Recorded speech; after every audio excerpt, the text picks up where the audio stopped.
there's a monster hiding in the remote forests, swamps, and rivers of the Congo Basin in Central Africa. It has a long neck, looks like a dinosaur, and is the size of an elephant, or maybe a hippo at least. That's what people who claim to have seen it say. It should have gone extinct millions of years ago, but this Congo's version of the Loch Ness Monster somehow survived. This creature is the Mokele Mbembe, which means one who stops the flow of rivers, and more folks are saying they've seen it lately. European explorers first heard the stories of this creature from the people living near the Congo River in the early 1900s. A German captain even included a description of the monster in his official report from his expedition. The locals told him the animal was of a brownish-gray color with smooth skin, a very flexible neck, and only one long tooth that could be a horn. Some of them mentioned a long, muscular tail, like that of an alligator. They also said that the creature lived in the caves, but climbed the shores even in the daytime to find some plants to eat. Locals also believed its favorite snack was a kind of liana with large white blossoms. Some of them even showed the German captain some fresh path the monster left leading next to those plants. And they warned him that Mokele Mbembe definitely didn't like humans and took down any canoe that would sail nearby. Dinosaurs were a real hit in pop culture in the 1910s, and several newspapers in Europe and North America wrote about the dino-like monster from Africa back then. In the later years, several expeditions traveled to the Congo Basin to search for Mokele Mbembe or interview claimed witnesses. They did not find any direct physical evidence, but collected many stories. One zoologist in the 1980s said he took a film of Mokele Mbembe, but the footage did not develop properly. Stories and movies like Jurassic Park have kept the dream alive that dinosaurs might still be hiding somewhere in deep forests. At some point, people stopped reporting sightings of the creature as often, so it almost became a forgotten legend. But it all changed recently, as many people claim to have witnessed the mythical monster with their own eyes. Cryptozoologists, those fans of mysterious creatures, believe it could be a dinosaur that, for some reason, didn't go extinct, related to a brachiosaurus or a diplodocus. This idea comes from how people describe seeing the creature, with a super long neck, a huge body, and a tiny head. They think it might have stayed hidden in the deep forests of Africa all this time. But scientists say that if it really were the last living dinosaur, we would have found some real proof by now, like a photo or bones or something showing it walking around the Congo Basin. Some expeditions that are trying to find proof the monster is real have even used sonar technology to scan the murky waters of Central African rivers and lakes in search of any large, unidentified creatures. Some people even narrowed down the monster's location to a specific remote lake, surrounded by untouched jungle in the swamps.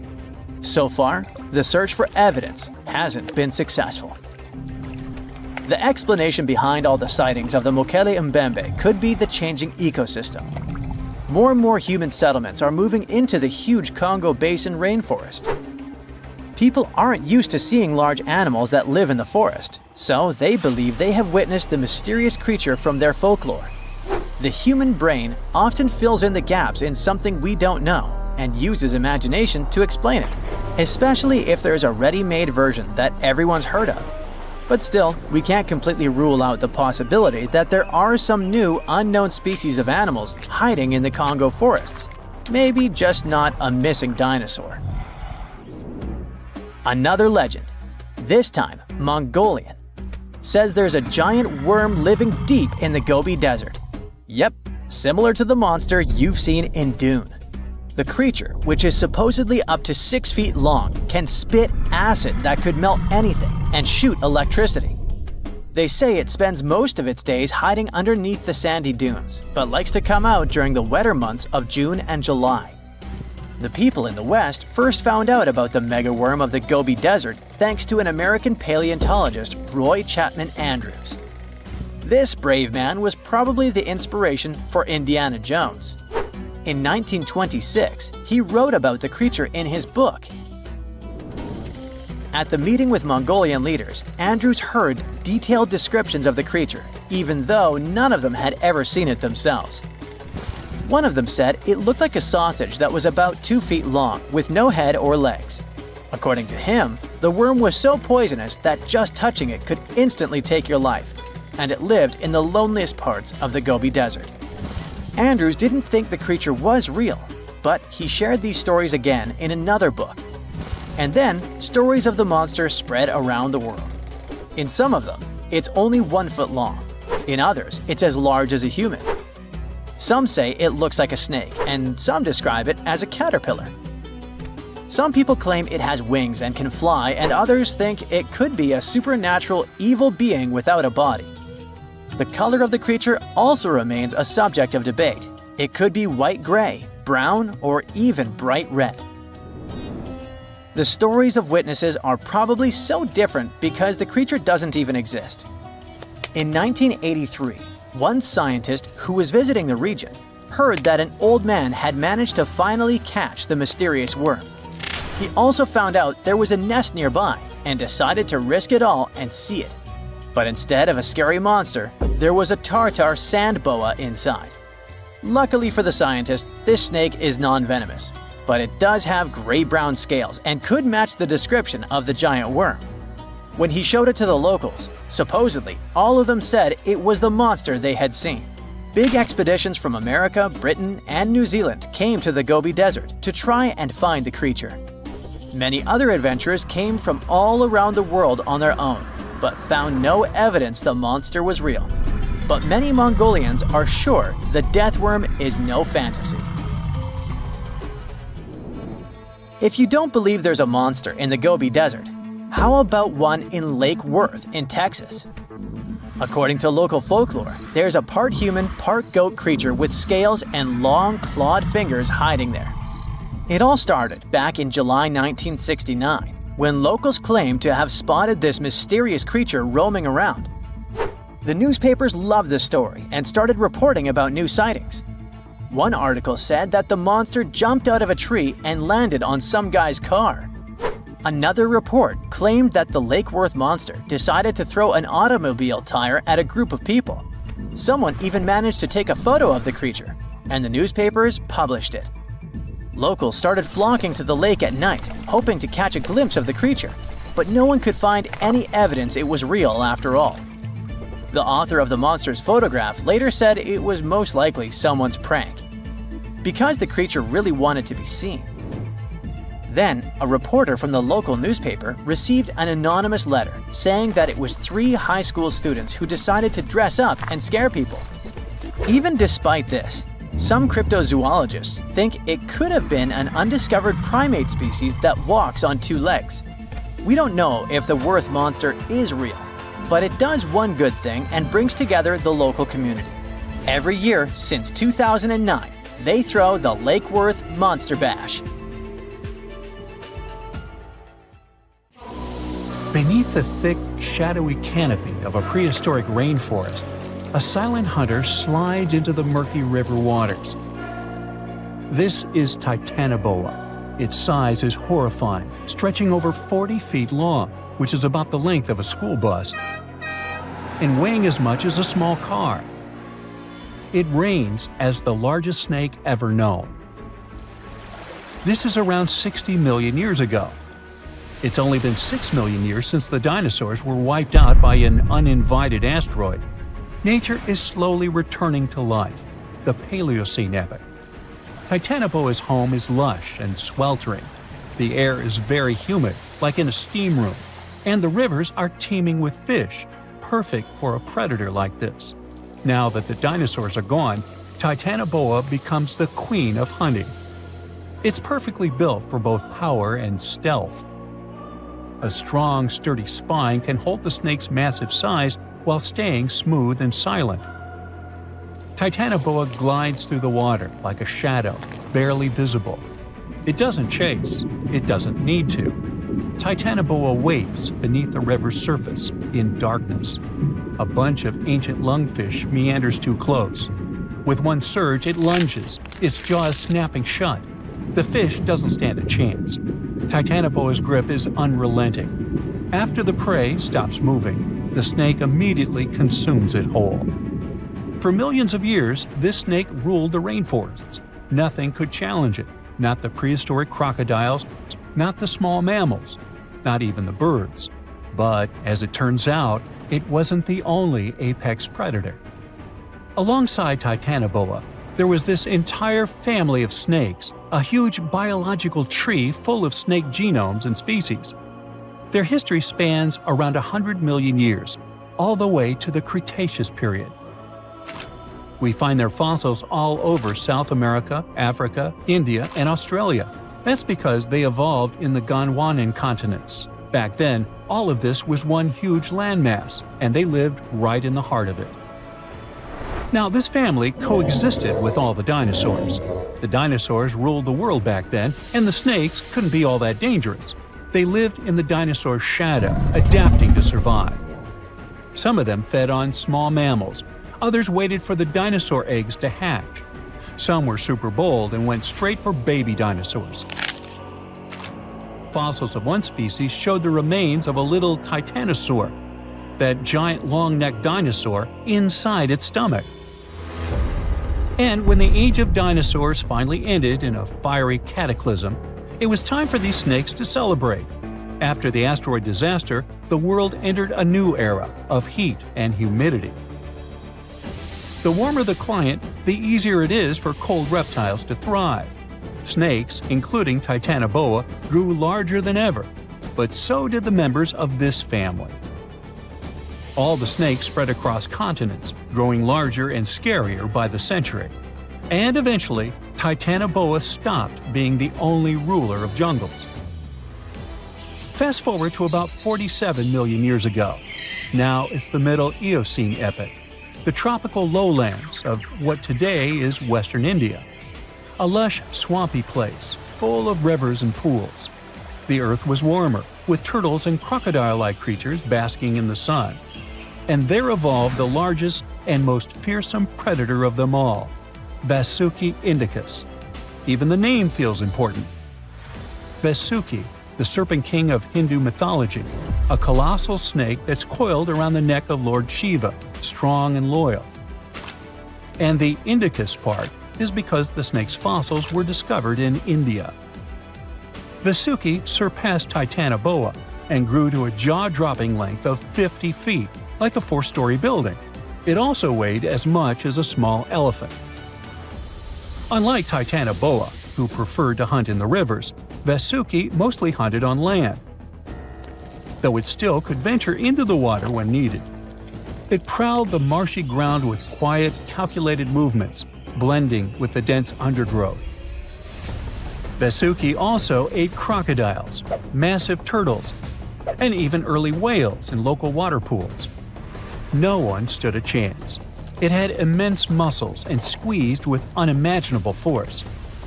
But the snake's jaws were much scarier. Unlike Titanoboa and today's pythons, Vasuki couldn't swallow massive prey whole.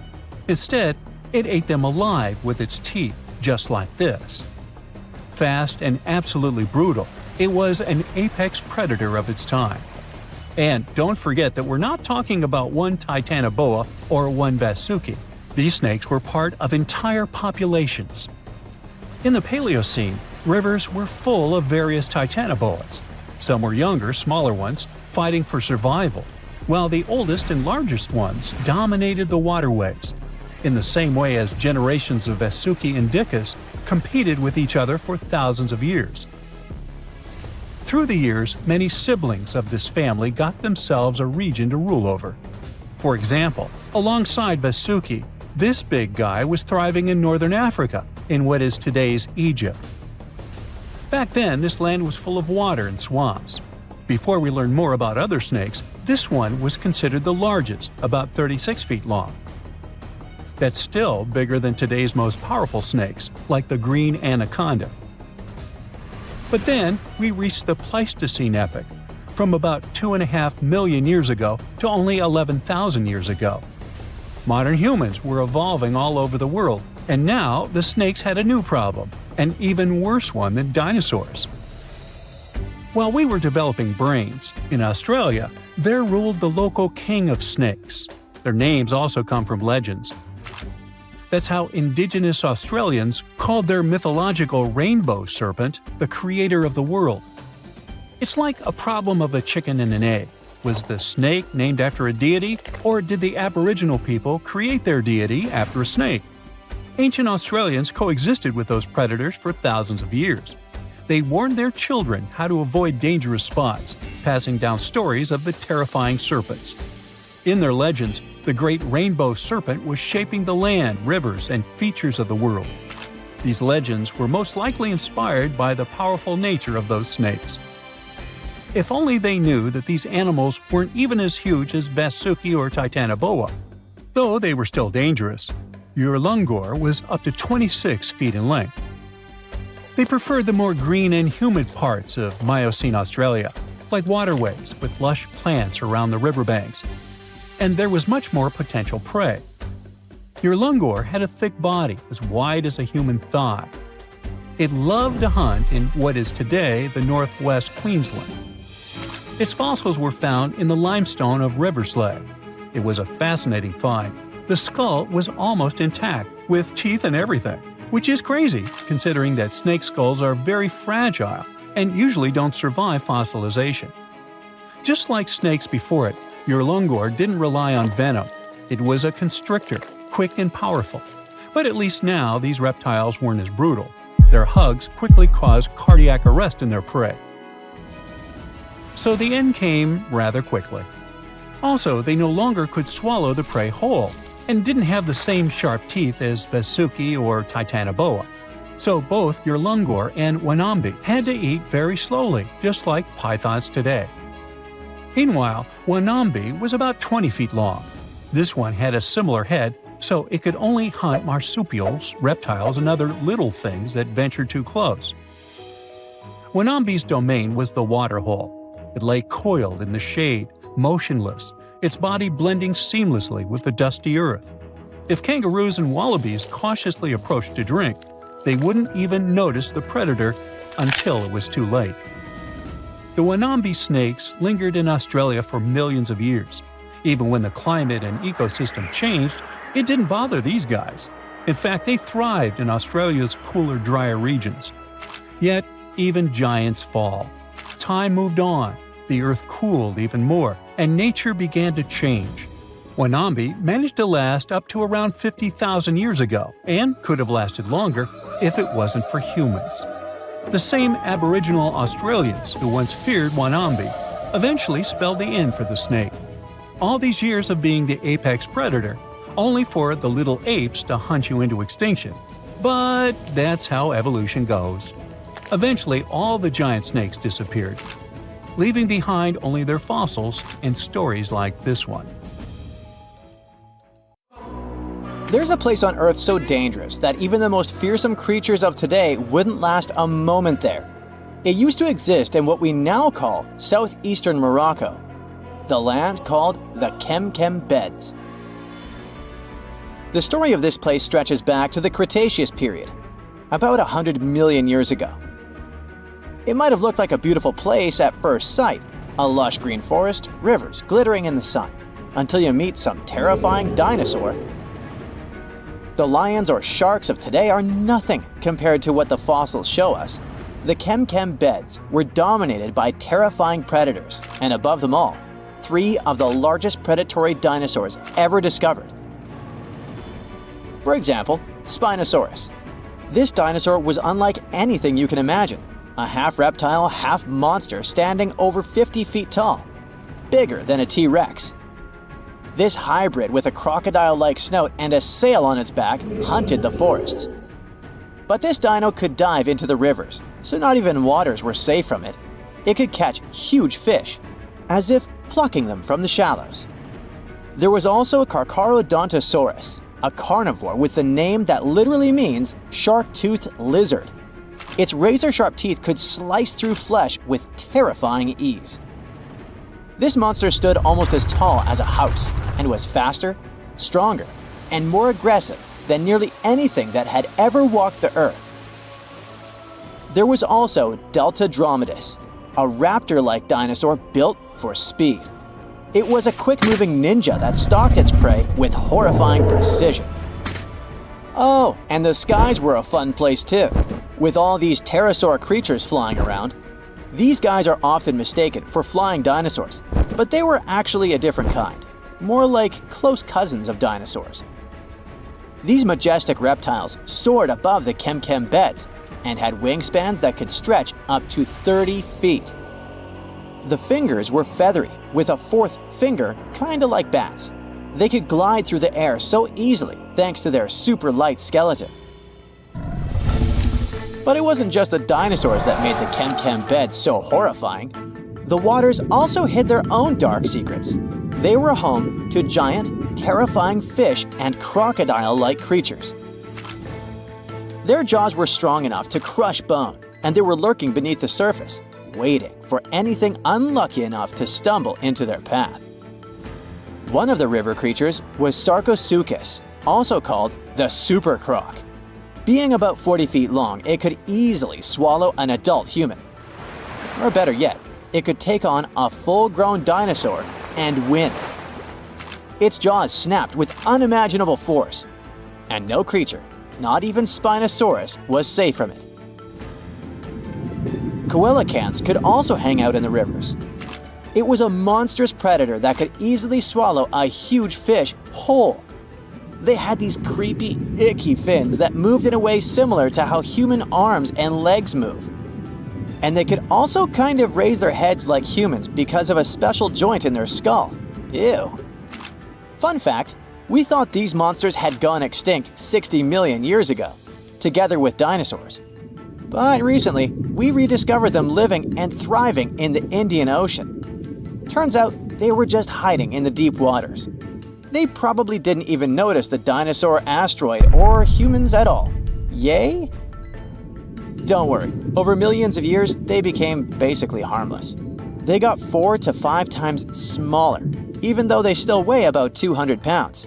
Just imagine what they were like back in the day. Kem-kem waters were also home to giant lungfish and other creepy aquatic creatures. So you couldn't even drink or take a swim safely without getting bitten by something. Whew, what a place. Even turtles there were the size of cars. Imagine trying to survive in a world where creatures like this are literally everywhere. And I mean everywhere. This place was unique not because huge beasts lived there, but because of the sheer number of predators. You might think, it shouldn't be that easy for all these predators to hang out in one place, right? And you're right. Seems like prey was scarce there. That's even more chilling. All the predators just wandered around, hunting whatever meager life remained. And if there's none, then fighting each other. For years, scientists have wondered why it was the case. Maybe that's just how life was back then. And all corners of Earth were crazy like that. Or is there something special about this place? Some even say that maybe it's just because we only found predators' fossils, while normal friendly animals have disappeared, and that the fossil record might be skewed. But who knows? And the environment itself was just as fascinating as the beasts who lived there, just a bit more friendly. It's hard to imagine, but back in the day, this desert was a green paradise, humid and full of rivers. The heat of the sun scorched the land. The climate was hot, so hot that even the poles were warm. The weather there was extreme. Dry seasons followed by intense storms, which shaped the land and life. The giant rivers carved their way through this landscape. They stretched from the Sahara, emptying into the ancient Tethys Ocean to the north. If you were there, you'd see vast, interconnected basins, and beyond them, the central Atlantic Ocean. The floodplain stretched out beneath a sweltering sky. The rivers were just as wild as local animals, flowing lazily one day, but raging like furious beasts the next. At first, these rivers were powerful, carving deep channels through the land and creating wide sandbanks. But over time, they slowed down, and the landscape changed into shallow ponds and salt-covered flats. As water gradually faded away, it left behind a patchwork of wetlands and slow-moving waters. Right now, the Kem Beds is a vast, rugged desert where time has stood still for millions of years. If you visited it, you'd see a giant escarpment, its rocky face winding along the border of Morocco and Algeria, bathed in the sun's harsh light. Beneath your feet would lie layers of fossilized history. That's one of the reasons why scientists were long fascinated with this place. It must be one of the most comprehensive collections of fossils ever discovered in northern Africa. There are fossils from other parts of Africa, of course, like Egypt's Bahariya Formation. But they don't tell us much about life during this time, not like Kem. That's all because those rivers we mentioned in hotter and drier places, they've eroded or still remain buried under the sand. The first discoveries from Kem began in the late 1940s. A scientist named Schubert uncovered bony fish fossils among the escarpment near the Morocco-Algeria border. Just a few years later, a paleontologist, René Lavocat, took things to the next level. Traveling by camelback, he scoured the desert landscape and uncovered a real treasure trove of fossils. He found the partial skeleton of a massive herbivore dinosaur. Finally, at least one peaceful creature in the Kem Beds. This long-necked giant roamed the ancient river valleys and ate leaves like a good boy. For the next several decades, scientists only did small-scale fossil hunting expeditions to this place. There were modest discoveries made here and there. Then, in the 1970s, German paleontologist Helmut Alberti led his team to the Kem Beds, and that's when things took a wild turn. They uncovered fossils of prehistoric fish, crocodiles, dinosaurs, and pieces of the infamous Spinosaurus. Imagine being one of the scientists on that team. They were probably jumping from excitement. By the mid-1990s, the fossil game changed dramatically. Incredible new species were identified from the Kem Beds. Over the years, the discovery pace has only accelerated. Paleontologists, armed with new tools and techniques, have uncovered more fossils than ever before, and there's only more to come. Today, I'm going to tell you about creatures that had unique features which allowed them to grow to incredible sizes. They were some of the most impressive animals to have ever existed on our planet. The Argentinosaurus is a genus of sauropod dinosaurs that lived approximately 97 million years ago in what is now South America. Scientists think it was one of the largest land animals ever, with a length of up to 100 feet and a weight of up to 100 tons. A farmer stumbled upon a giant leg bone while tending his cattle. That's how he discovered the first fossils of the Argentinosaurus in Argentina in 1987.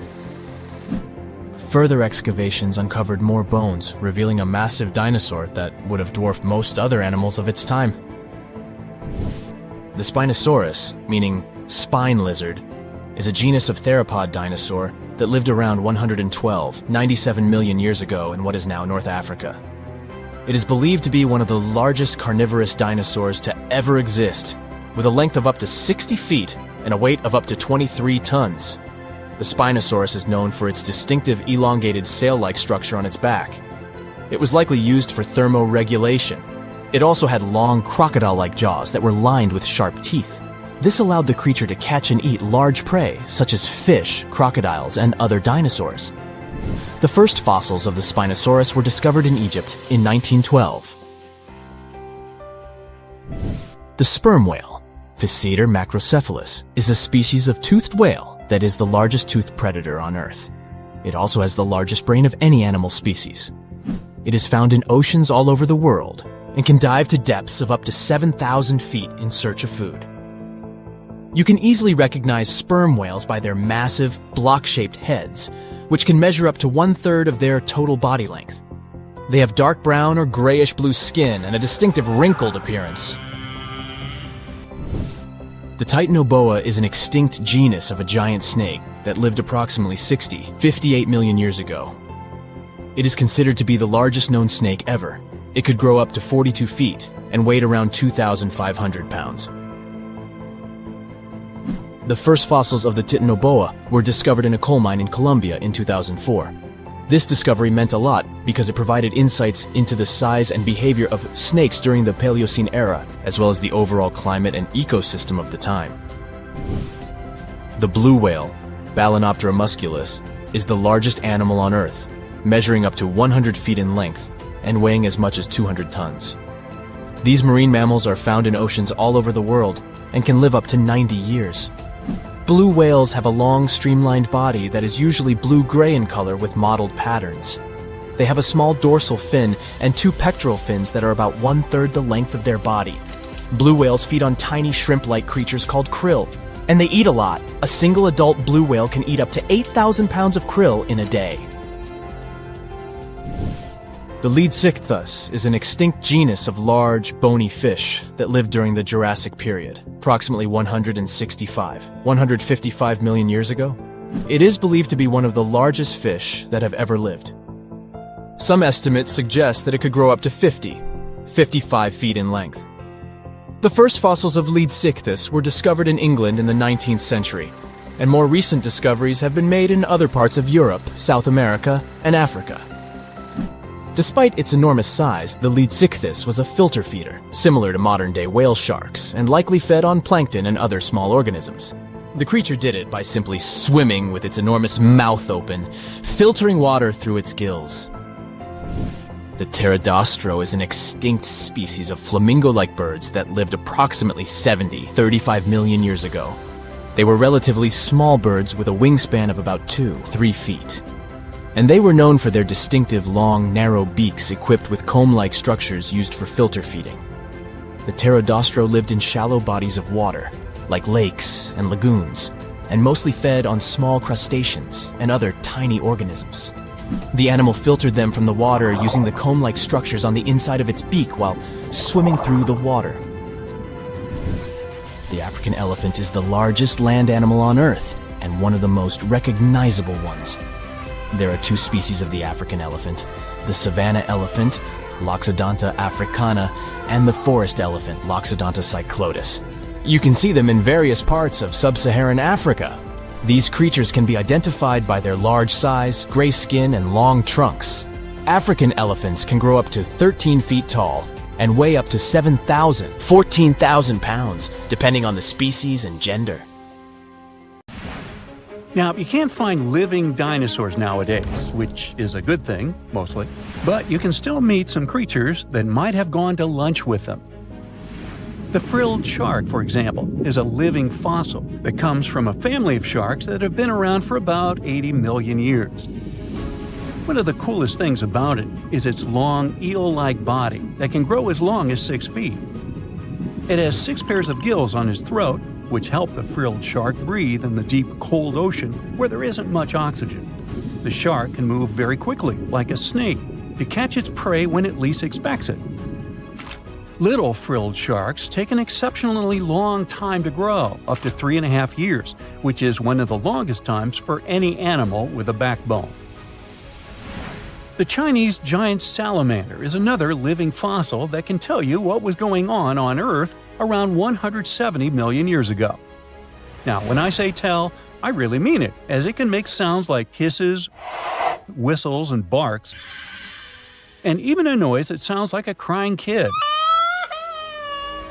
The biggest Chinese salamander found so far weighed 130 pounds, as heavy as 2 Dalmatians, and was almost 6 feet long. Giant salamanders like to be alone. Hey, I want to be alone. And will chase away other salamanders from their space, except when it's time to start a family. During the day, they hide and sleep under rocks. They can make a special substance from their skin that keeps predators away. Now, gharials are reptiles that have been around for about 38 million years. They live in India and Nepal in slow-moving, muddy rivers. Sadly, there are very few gharials left in the wild, less than 100. These creatures can't control their body temperature, so they need to sunbathe to get warm or cool down in the water if they get too hot.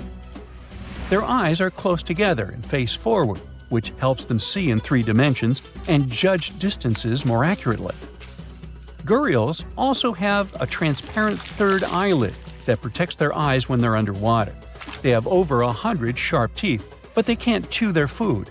Instead, they use their strong jaws to grab prey and then, swallow it whole. The alligator gar is a fish that has a family history of more than 100 million years. It still has some cool features from ancient times, like being able to breathe both air and water. It also has a special spiral-shaped intestine like a shark. The alligator gar is one of the biggest and heaviest fish in North America. Just like an alligator, it has a long body and snout, plus a row of sharp teeth. But instead of legs, the gar has fins to help it swim underwater. The tuatara isn't a lizard as you might think, and isn't a dinosaur either. This New Zealand resident is one of the most unique animals in the world. Scientists love studying tuataras because they can help us understand how today's lizards and snakes evolved. One of the coolest things about the tuatara is its third eye, called a parietal eye, on its head. It has its own lens, retina, and a nerve that connects it to the brain. Scientists think it might help the tuatara know when it's light or dark outside and absorb sunlight to make vitamin D or help them keep their body temperature exactly right. Tuataras can live an extraordinarily long time, up to 100 years. Cassowaries are the youngsters on our list, as they've been around for only 60 million years. They have some things in common with dinosaurs, like their three-toed feet and how they breathe. Cassowaries love to eat fruit, lots and lots of fruit. This love of fruit helps the rainforest because when cassowaries eat the fruit, their bodies don't harm the seeds inside. As they move around the forest, they spread these seeds, you can guess how, with their own natural fertilizer, helping new plants grow. Cassowaries are big birds, about 6 feet tall and weigh over 100 pounds. They have a special claw on each foot that is 5 inches long, and they can use it to kick real fast. If they feel threatened, they can charge, kick, and even jump on someone. They can also leap up to 5 feet in the air. So, the best thing to do is stay far, far away from where they live. The order Notostraca is a group of crustaceans that you may know as tadpole shrimp or shield shrimps. These animals have been around for about 360 million years. They have a wide, flat shell that covers their head, and they have a pair of eyes on top. These creatures can be found all over the world in different kinds of water, like freshwater, brackish water, and even salty pools. They can also look different depending on where they live. Notostracans aren't picky eaters and can snack on pretty much anything, from plants to small animals and other shrimps. Some of them are considered pests in places like California rice paddies because they stir up the mud, which blocks sunlight from reaching the young rice plants. Sturgeons are some of the largest fish species on the planet. They live only in the cool waters of the northern hemisphere and never travel below the equator. Even though they are huge, sturgeons don't have teeth. They eat by sucking food off the bottom of rivers, gulfs, lakes, and oceans. Scientists believe that sturgeons came from a group of fish that first appeared around 419 million years ago, long before dinosaurs even existed. Their ancestors survived a big extinction event that wiped out 90% of all species and went on to become the largest fish in many rivers in North America and Eurasia. Sturgeons can live up to 100 years old or even older. Female sturgeons can lay up to 3 million eggs at a time, but not all of the eggs eventually turn into real fish.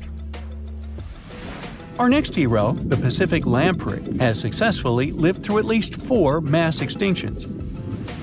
Its ancient ancestors evolved over 450 million years ago.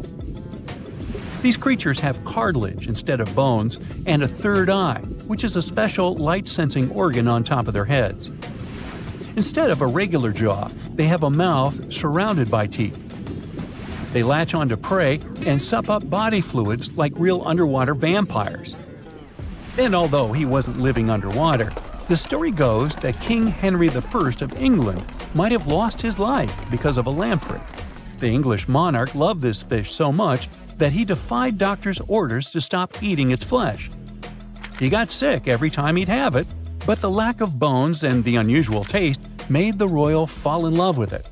As a result, he got some scary symptoms from eating lamprey and eventually passed away. Can you say clueless? The elephant fish, also called the Australian ghost shark, has been on Earth for around 400 million years. Even though they're related to sharks, they aren't actually sharks. Instead of bones, their bodies are made entirely of cartilage. These fish have a special shiny tissue in their eyes that can make their eyes look like they change color from yellow to green. Elephant fish can be pretty tough and will fight back if they feel threatened. They like to be alone and usually don't hang out with other fish. Horseshoe crabs also deserve the title of survival champs, as they've been around even before dinosaurs, since 450 million years ago. 4 species are still roaming the ocean from Maine all the way to Mexico. Horseshoe crabs are more like spiders than ticks than they are like real crabs. They have 9 eyes, plus extra light sensors near their tails so they can see really well. They breathe underwater using flap-like gills near their belly, and sometimes they use these gills to swim upside down. Every spring, when the tide is high, these creatures come up to the beach at night to mate and lay their eggs, and you can see hundreds of thousands of them. Your heart is racing. You're running for your life from one of the biggest creatures you've ever seen. A giant reptile on 2 legs, sprinting right behind you. You hear the sound of a raging river next to you, but decide not to jump in. Thick leaves and bushes keep blocking your path, and you keep getting stuck in the mud. Everything around you is out to get you, and there's nowhere to hide. You spot a hollowed-out tree trunk and crawl inside. Whatever's out there is getting closer and closer. You hear deep guttural breathing and huge stomping. It's getting closer. You see a large tail from a crack in the tree trunk, swinging and knocking down bushes and small trees. Whatever it is, it's sniffing you out like those dogs at the airport. And right next to your face are giant bugs the size of a house cat. Perfect. You've always been scared to even look at crawly little things, but this one's so close and so big, you can actually see its facial features. It's looking at you like you're the alien.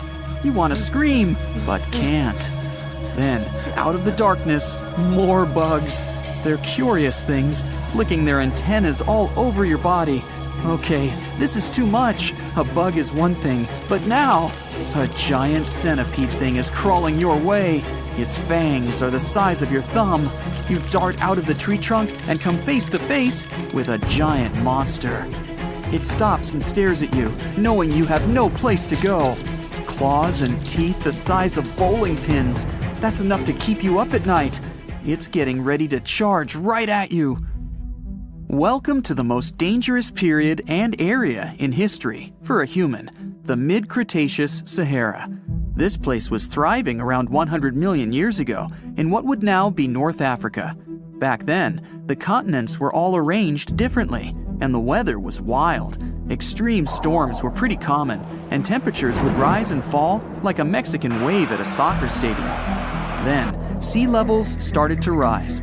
Water flooded the Kem region, an area between modern-day Algeria and Morocco. Over the next millions of years, asteroids, volcanic eruptions, and other natural disasters wiped out everything else. Bye-bye, dinosaurs. Thanks for playing.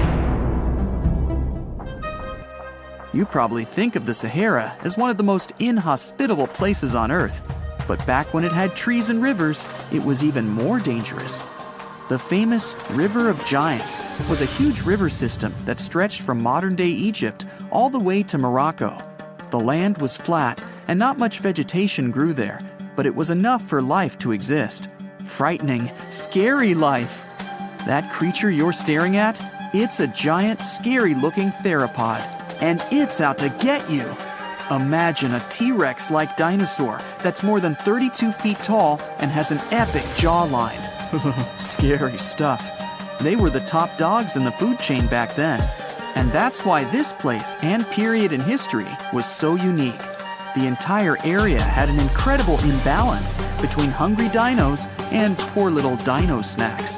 There wasn't enough food to go around.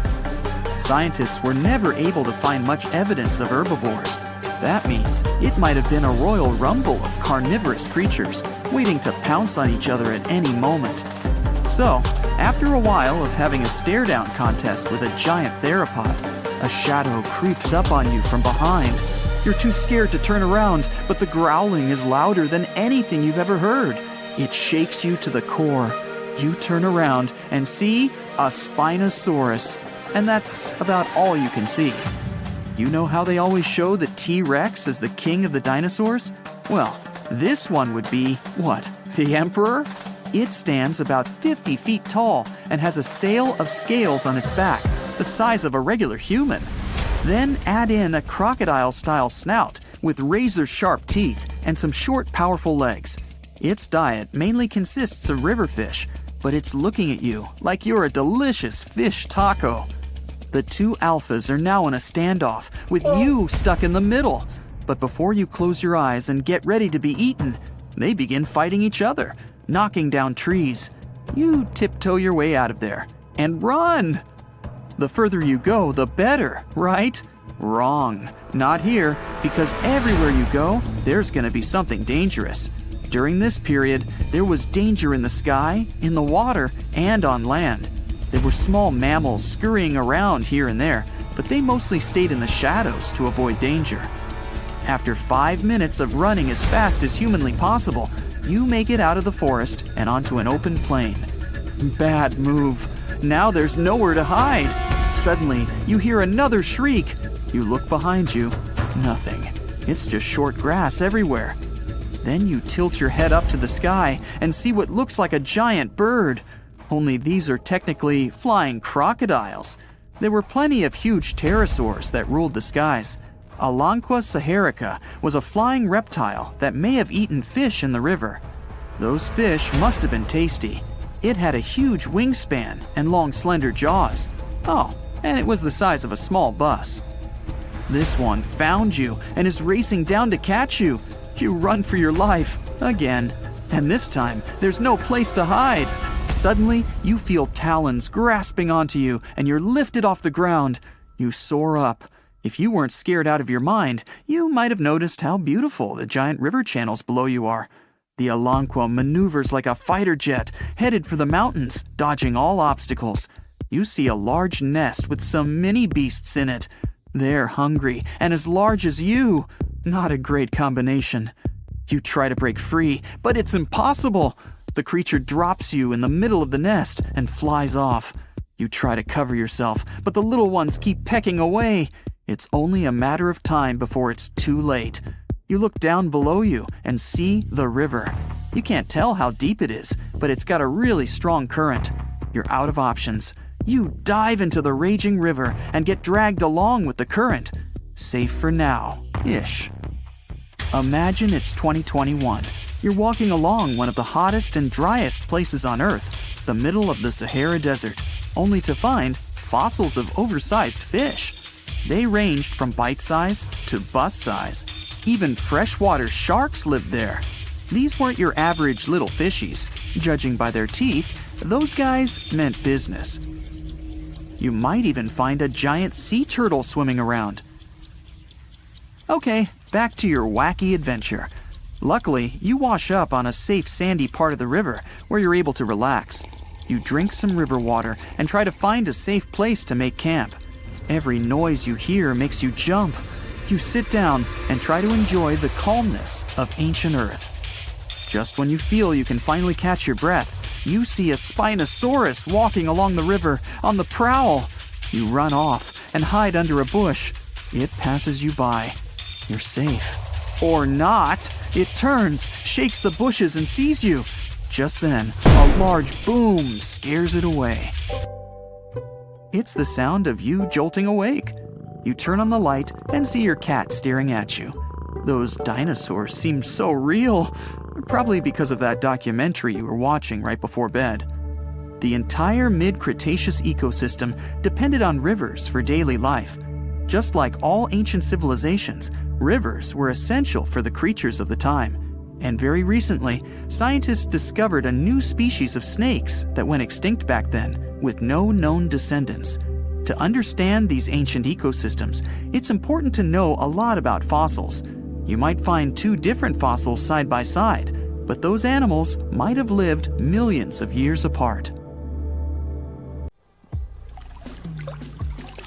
Now, of course you know that the Amazon River is famous for its piranhas, bull sharks, and other creatures you don't want to meet.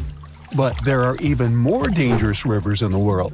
The deepest of them, the Congo, goes so far down in some sections that even light can't reach there.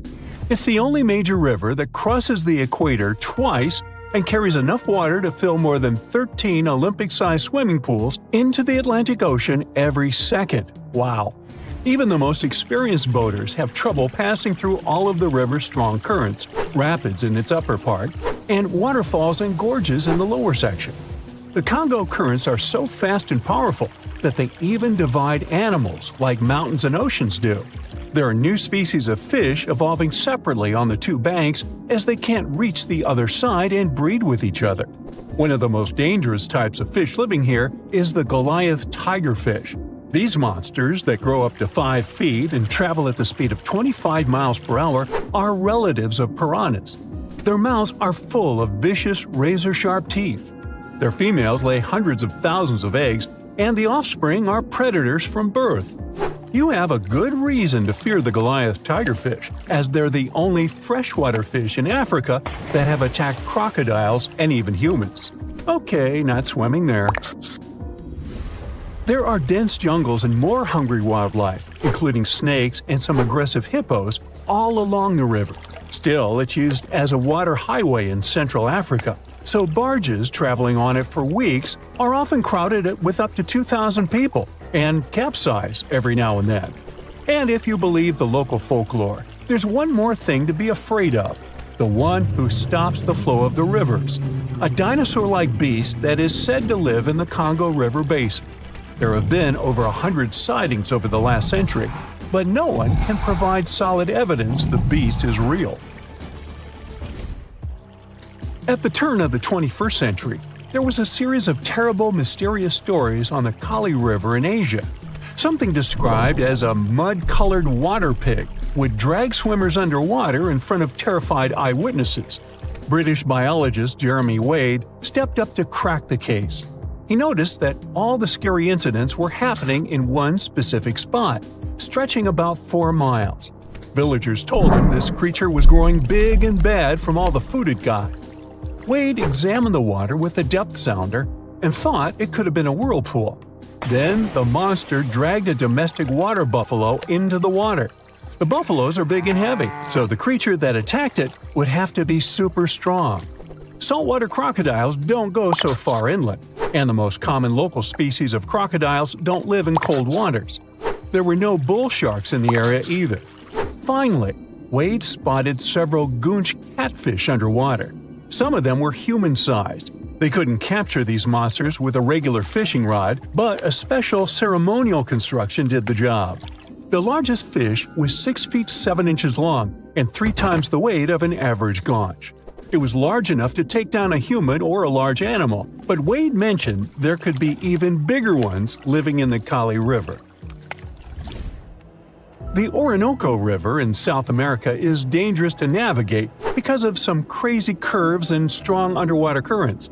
It's easy to get lost here, even if you have your GPS on. There are sudden waterfalls all along, and you must be prepared to handle those to survive.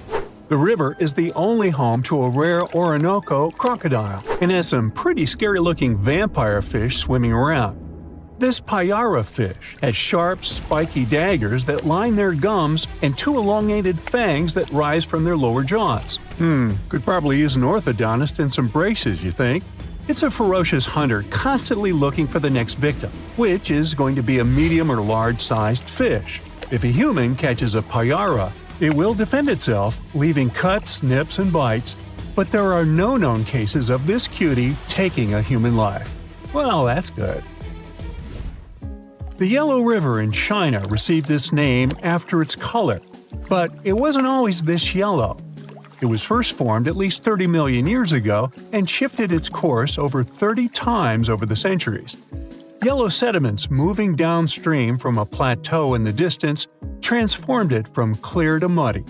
This fine-grained substance piled up at the bottom of the river and formed natural dams.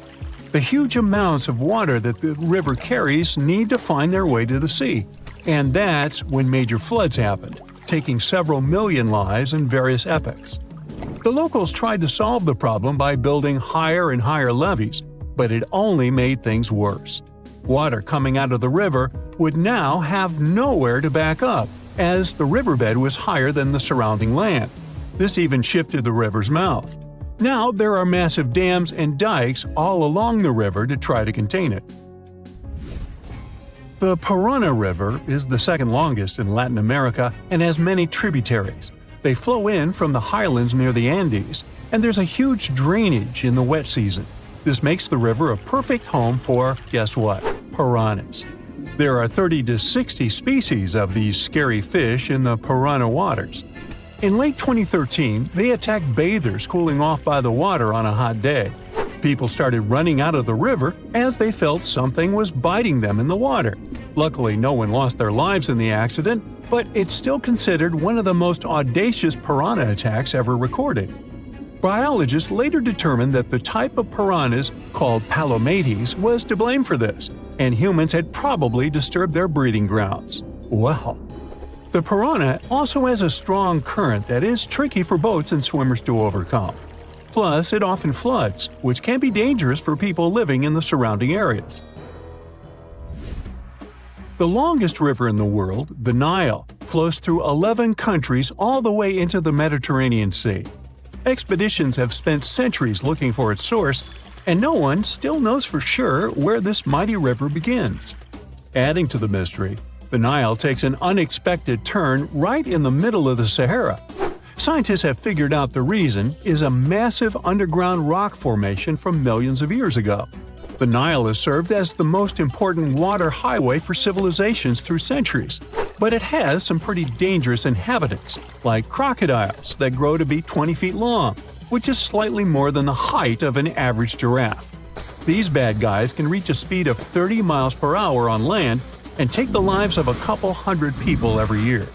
Hippopotamuses that also live here sometimes go after boats, and venomous snakes like the black mamba and the Egyptian cobra add to the mix.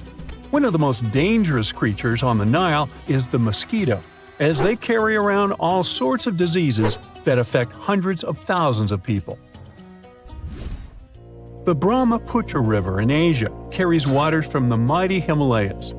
When the snows in the mountains melt, the river floods massively, causing landslides, displacing millions of people, and taking the lives of hundreds of animals in the nearby national parks. Such floods are also common during the monsoon season in India, from June to October, with heavy rains. The course of the Brahmaputra River is changed incredibly over the past 2.5 centuries. Erosion is another danger it's hiding. The banks of the river are mostly made of weak cohesive sand and silt, and even though the erosion rate has gone down, it is still the reason a lot of people lose their land and get displaced. The Brahmaputra is one of the few rivers in the world that has a tidal bore. That's a strong tidal wave that pushes up the river against the current where a river empties into an ocean or sea. And there you have it. Now, if Earth's history were a movie, we humans would only take up the last second of the end credits. Our planet has been around for about 4.6 billion years, but our human story began about 300,000 years ago, in Africa. Now, our ancestors had some wild adventures in nature. They could have run into creatures so big they'd make today's elephants look like puppies. The woolly mammoth is a pretty famous animal, sure. His cousin, though, the Columbian mammoth, not so much. This giant used to roam places from Canada all the way down to Mexico. Unlike the furrier woolly mammoths, which hung out in colder places, these animals had shorter hair, resembling huge elephants. They also had incredibly large tusks, like 12 feet worth of spiraling, sturdy tusks. And they weren't just for show, they came in handy when facing predators. That includes our ancestors. If you think about sloths these days, you're picturing these adorably slow creatures. They couldn't possibly be in your list of most dangerous animals. Well, their grandparents might have. For starters, we call them ground sloths, and they vary a lot in size. Some were as big as rhinos, and others, like the Megatherium, were as colossal as elephants.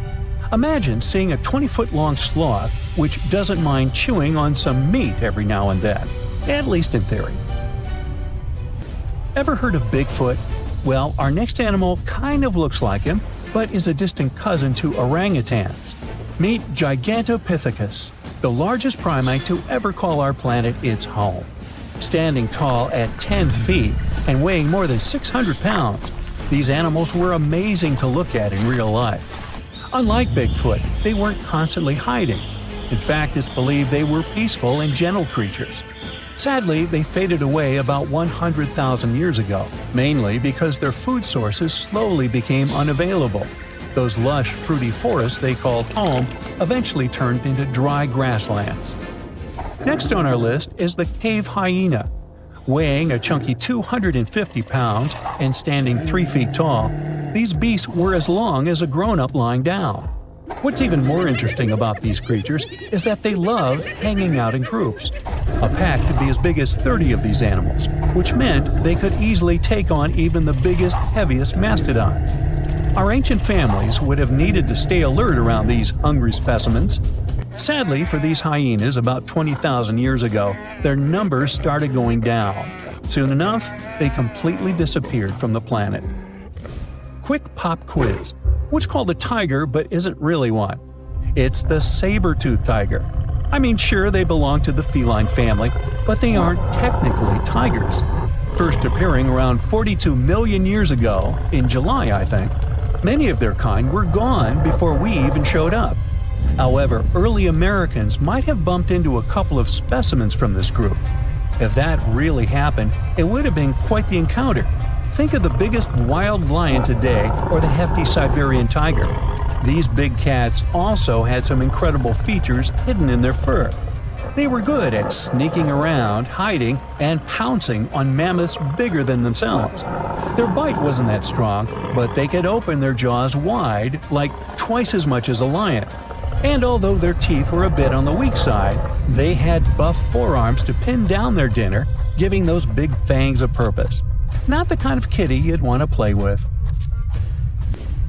Dire wolves made their debut about 250,000 years ago. They were like the gray wolves we know today, but a lot stronger. While wolves these days stretch out to about 6 feet and tip the scales at 170 pounds max, dire wolves were about 5 feet and about 150 pounds. Found all over North and South America, they had admirable jaws, biting nearly a third harder than their modern counterparts. Also, their favorite snack was horses. But just like many other majestic beasts of the past, they faded away around 10,000 years ago. Now, names can be deceiving. Take the American lion, for example. It's not really a lion, it's more of a panther's big cousin. The other part of the name is correct, though. They did live in America about 330,000 years ago. This feline was no lap cat either. They were at the top of the wildcat pyramid, weighing a colossal 772 pounds. That's like stacking 4 grown men on a scale. Even the mighty African lion would look a tad bit shy beside these beasts. With the muscle to take down a bison, you wouldn't want to accidentally interrupt their dinner. They parted ways with this planet around 11,000 years ago, right after the last ice age. Now, down in Australia, about 50,000 years ago, I wasn't around then, there lurked a relative of the Komodo dragon, the Megalania. Experts love to have debates on how big it was. Some say it stretched out to 23 feet. Others think it was just about 11 feet long. Either way, they were basically mega-sized Komodo dragons with a dangerous bite. If you think bears are already big and fluffy now, let's introduce the short-faced bear. While this big creature stood on its hind legs, it towered at 14 feet. With long limbs, they could outrun today's bears, hitting speeds up to 40 miles per hour. These ultra bears sadly disappeared around 11,600 years ago. Now imagine a crocodile. Okay, imagine that same crocodile, only supersized, with sporty legs, doing its thing in Australia about 1.6 million years ago. Well, say hello to the quincana. These crocs were extremely large, reaching 23 feet. And no, they weren't lazy river loungers. These creatures really love spending time on land. They evolved to have strong legs for their chases and razor-sharp teeth designed for slicing, not gripping. When did we stop sharing beaches with them? About 40,000 years ago. The name elephant bird might not sound familiar, but try to picture a bird that stood tall as high as a basketball hoop at 10 feet and weighed as much as a small car, 1,500 pounds. Their eggs were equally huge, like 150 chicken eggs bundled up into one. Now, as amazing as these birds sound, there's a lot we still don't know about them. They're hard to study, as most extinct animals are. Still, some recent studies have given us some clues. Scientists have been examining ancient molecules from their fossilized eggshells. It's an awesome piece of evidence, since these birdies' shells were thick, preserving precious DNA inside. Plus, there are tons of these eggshell fragments sprinkled all over Madagascar's beaches. Because of these findings, we now know these birds were herbivores and loved eating leaves and seeds. We also know the tiny kiwi bird is its closest living relative. Now, dodos were these amazing birds we also used to share the planet with. They're like distant cousins to ancient pigeons. To give you some perspective, imagine a chunky bird weighing about 50 pounds. Similar to chickens, turkeys, and ostriches, dodos were also the types of birds that couldn't fly. Their wings were small, and they had the muscle strength of, well, a wet noodle. Now, you might have heard the word dodo used as a name for creatures that aren't that bright.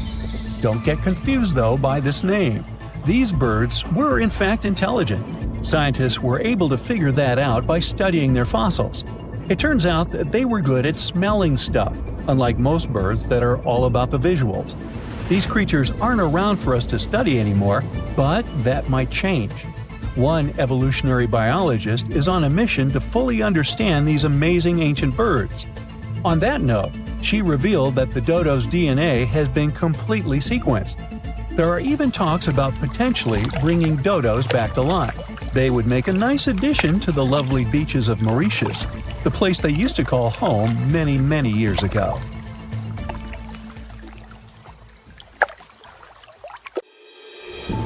Guam is not like any other island. It should be, from the looks of it, a peaceful green paradise in the vast blue of the Pacific. But something happened here that changed this place forever. Guam was invaded by awful little creatures, millions of them. Ecologists can't catch a break in this place. One time they had a cool island get-together. People roasted a whole pig over a fire, laughing and talking. But when everyone stepped away for just a moment, something else decided to crash the party. When they returned, they saw it, a thick snake wrapped around the roast pig. Its eyes shimmered under the fading firelight, scales reflecting the embers. It was eating, swallowing the chunks of pork whole. A brown tree snake. This creature wasn't supposed to be here in the first place. It's an invasive species. It crept onto a cargo ship back in the 1940s, and in the years that followed, it couldn't stop bothering the island's true inhabitants, the birds. Guam was once a paradise of chirping, singing life. Its forests were home to 12 species of birds, so the air was always filled with beautiful whistles and calls. That is, until the snakes came. They slithered through the trees, finding nests, devouring eggs, and wiping out entire generations before they could even hatch. And in just 40 years, the jungle fell silent. Out of the 12 bird species, 10 are completely extinct. The last 2 are barely clinging on. The Guam kingfisher is a funny bird with a cute long beak. It was only saved by a last-minute effort to capture a few survivors. It went extinct in the wild, but ecologists managed to keep them in zoos for decades. And thankfully, there is great news. This year, things have improved for these guys, and now scientists released a handful of them in the jungles about 3,600 miles away. Another barely saved species is a Guam rail, also called coco by the locals.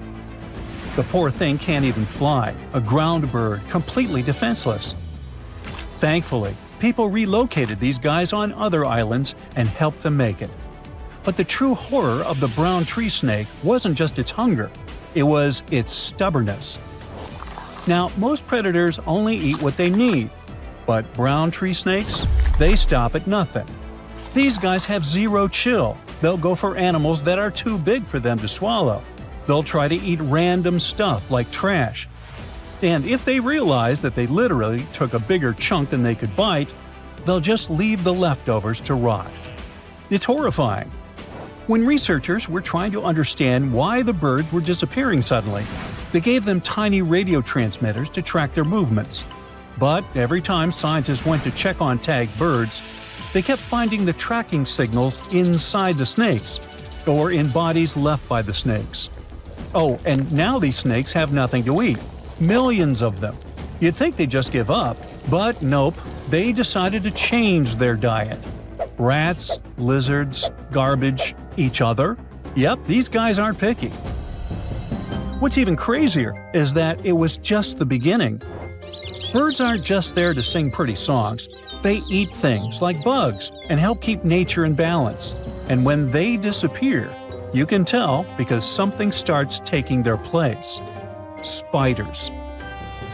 Guam's spider population absolutely exploded. The place is drowning in silky webs and creepy little legs. Especially the banana spiders. Giant golden-bellied creatures that build sprawling webs bigger than anything seen on other islands. Or the huntsman spiders, the size of a human hand. Like the name hints, they chase their prey down the island, skittering across the jungle floor, and use fangs to inject venom quickly. Tiny Argyle Road spiders are also lurking among them. These are sneaky little thieves that steal food from their much bigger neighbors. Sometimes they even eat those neighbors. And finally, the tent web spiders, whose webs are like entire cities. They create a single mass of silk where dozens, sometimes hundreds of spiders live together. Some ecologists call them condo webs, like some multi-level apartment complexes. These condo webs stretch from the ground all the way up to the jungle canopy, so the forest starts looking like a Halloween party. You can wrap into these things like a mummy. It became so common that hikers started carrying spider sticks, long branches used to sweep away the webs before they got caught in their faces and clothes. Recently, in 2012, they finally decided to count all these guys. Well, you'd never guess it. From 500 to 730 million eight-legged creatures in the jungle. The island has 40 times more of them than other places nearby, like islands of Rota, Tinian, and Saipan combined. And that's a low estimate, because some webs are not within an arm's reach. And these guys keep evolving too. The banana spiders usually weave something called a stabilimentum. It's a zigzag pattern of thick white silk woven through the web. Though scientists aren't entirely sure why they do it. Maybe it strengthens the web or makes them look bigger or scarier. The strongest theory is that it warns birds.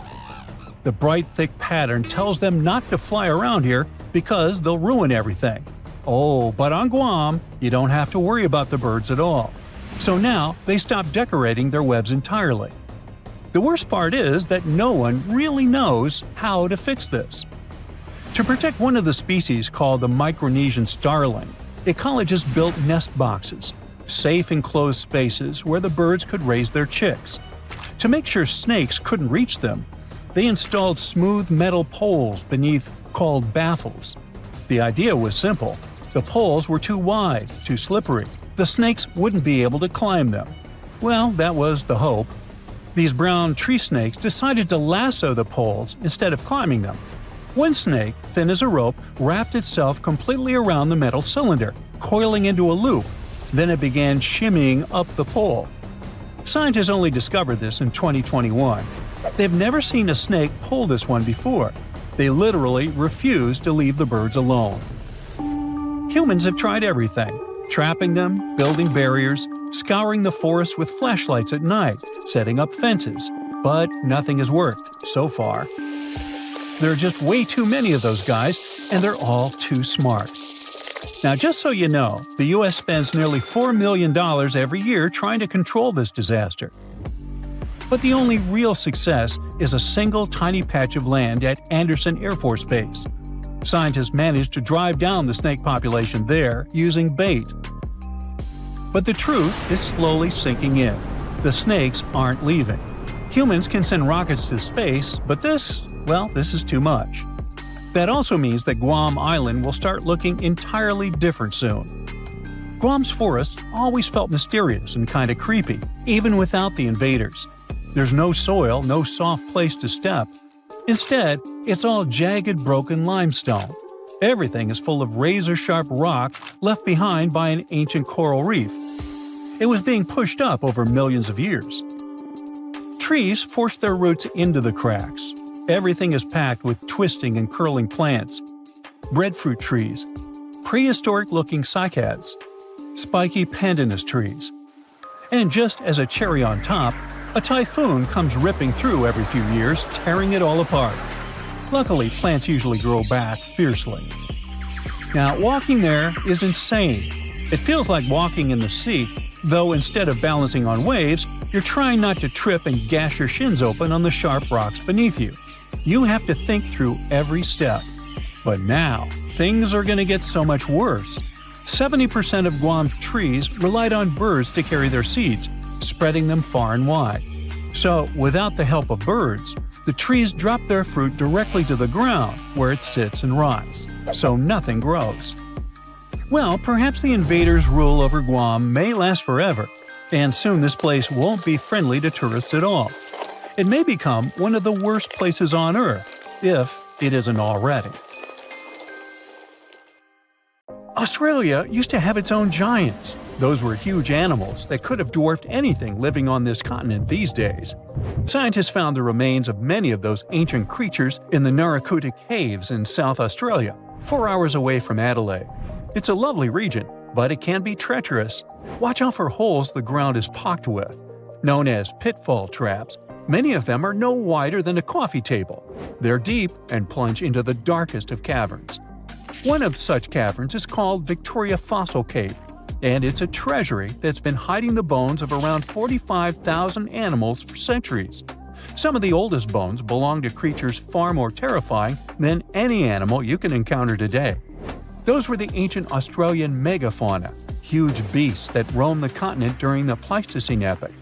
During those, there were giant snakes, huge flightless birds, wombat-like creatures the size of a rhinoceros, and many others. One of the largest examples of the Australian megafauna scientists have discovered so far is the Diprotodon. That giant herbivorous creature was 10 feet long and 6.5 feet tall, and weighed more than 6,000 pounds, about as much as a small Asian elephant. Even though this terrifying beast didn't eat meat, it could have smashed other animals with its sheer weight. Scientists have found the remains of hundreds of such creatures all over Australia, so it's safe to say that no other animal from that time or in that location was larger than this giant. Despite its creepy appearance, the Diprotodon was a relative to the modern-day wombat, and those are known to sometimes pounce humans. The Diprotodon had toes that pointed inward and were well suited for digging burrows. On the other hand, Diprotodon was a giant, and it was unlikely that it used to do so. It was likely a trait it had inherited from its smaller burrowing ancestors, or it could have used its claws to search for roots. This theory is supported by the fact that the animal's pouch was facing backward. It prevented any dirt from collecting inside while the creature was digging. Since this animal was so big, it didn't have to worry much about predators. Up until 60,000 years ago, when the first humans appeared on the continent, full-grown Diprotodons only had to look out for creatures like the quincana. Measuring in at a whopping 20 feet long, the quincana was a land crocodile. It lived in Australia from around 20 million to 40,000 years ago. It disappeared along with most other mega creatures of the last ice age. It's thought to be the result of the first humans coming to the continent. Even though the quincana was extremely fast and dangerous, it was possible that this creature got out-competed by human hunters who took all available prey. Unlike modern crocodiles that are mainly aquatic, that mighty beast was a land dweller. Scientists figured it out by studying the quincana's legs. They were able to support and carry the body clear off the ground. It means there was no escape for ancient people once the quincana spotted them. Modern crocodiles can only push themselves along on their bellies. Such an adaptation allowed the quincana to chase its prey for long periods of time, exhausting it in the process. Another creepy feature of this ancient monster was its teeth. Aquatic crocs have conical teeth. Those are great for gripping and holding on to prey underwater. But quincana had knife-like teeth, ideal for slicing soft-bodied animals like, mammals. Another Australian monster, Thylacoleo, wasn't all that large, but it didn't make it any less terrifying. It was still among the top predators and the biggest carnivorous animals in Australia. This creature was a true oddity of nature, even by prehistoric standards. First, its teeth resembled not those of a regular predator, but those of a rodent. Its front incisors were enlarged, taking the place of canines. Premolars were also shaped like blades. They were used for cutting flesh and bone. At first, scientists thought that Thylacoleo used those teeth to eat nuts and fruits. But later, a study showed that the use of such teeth was better suited on necks and spines.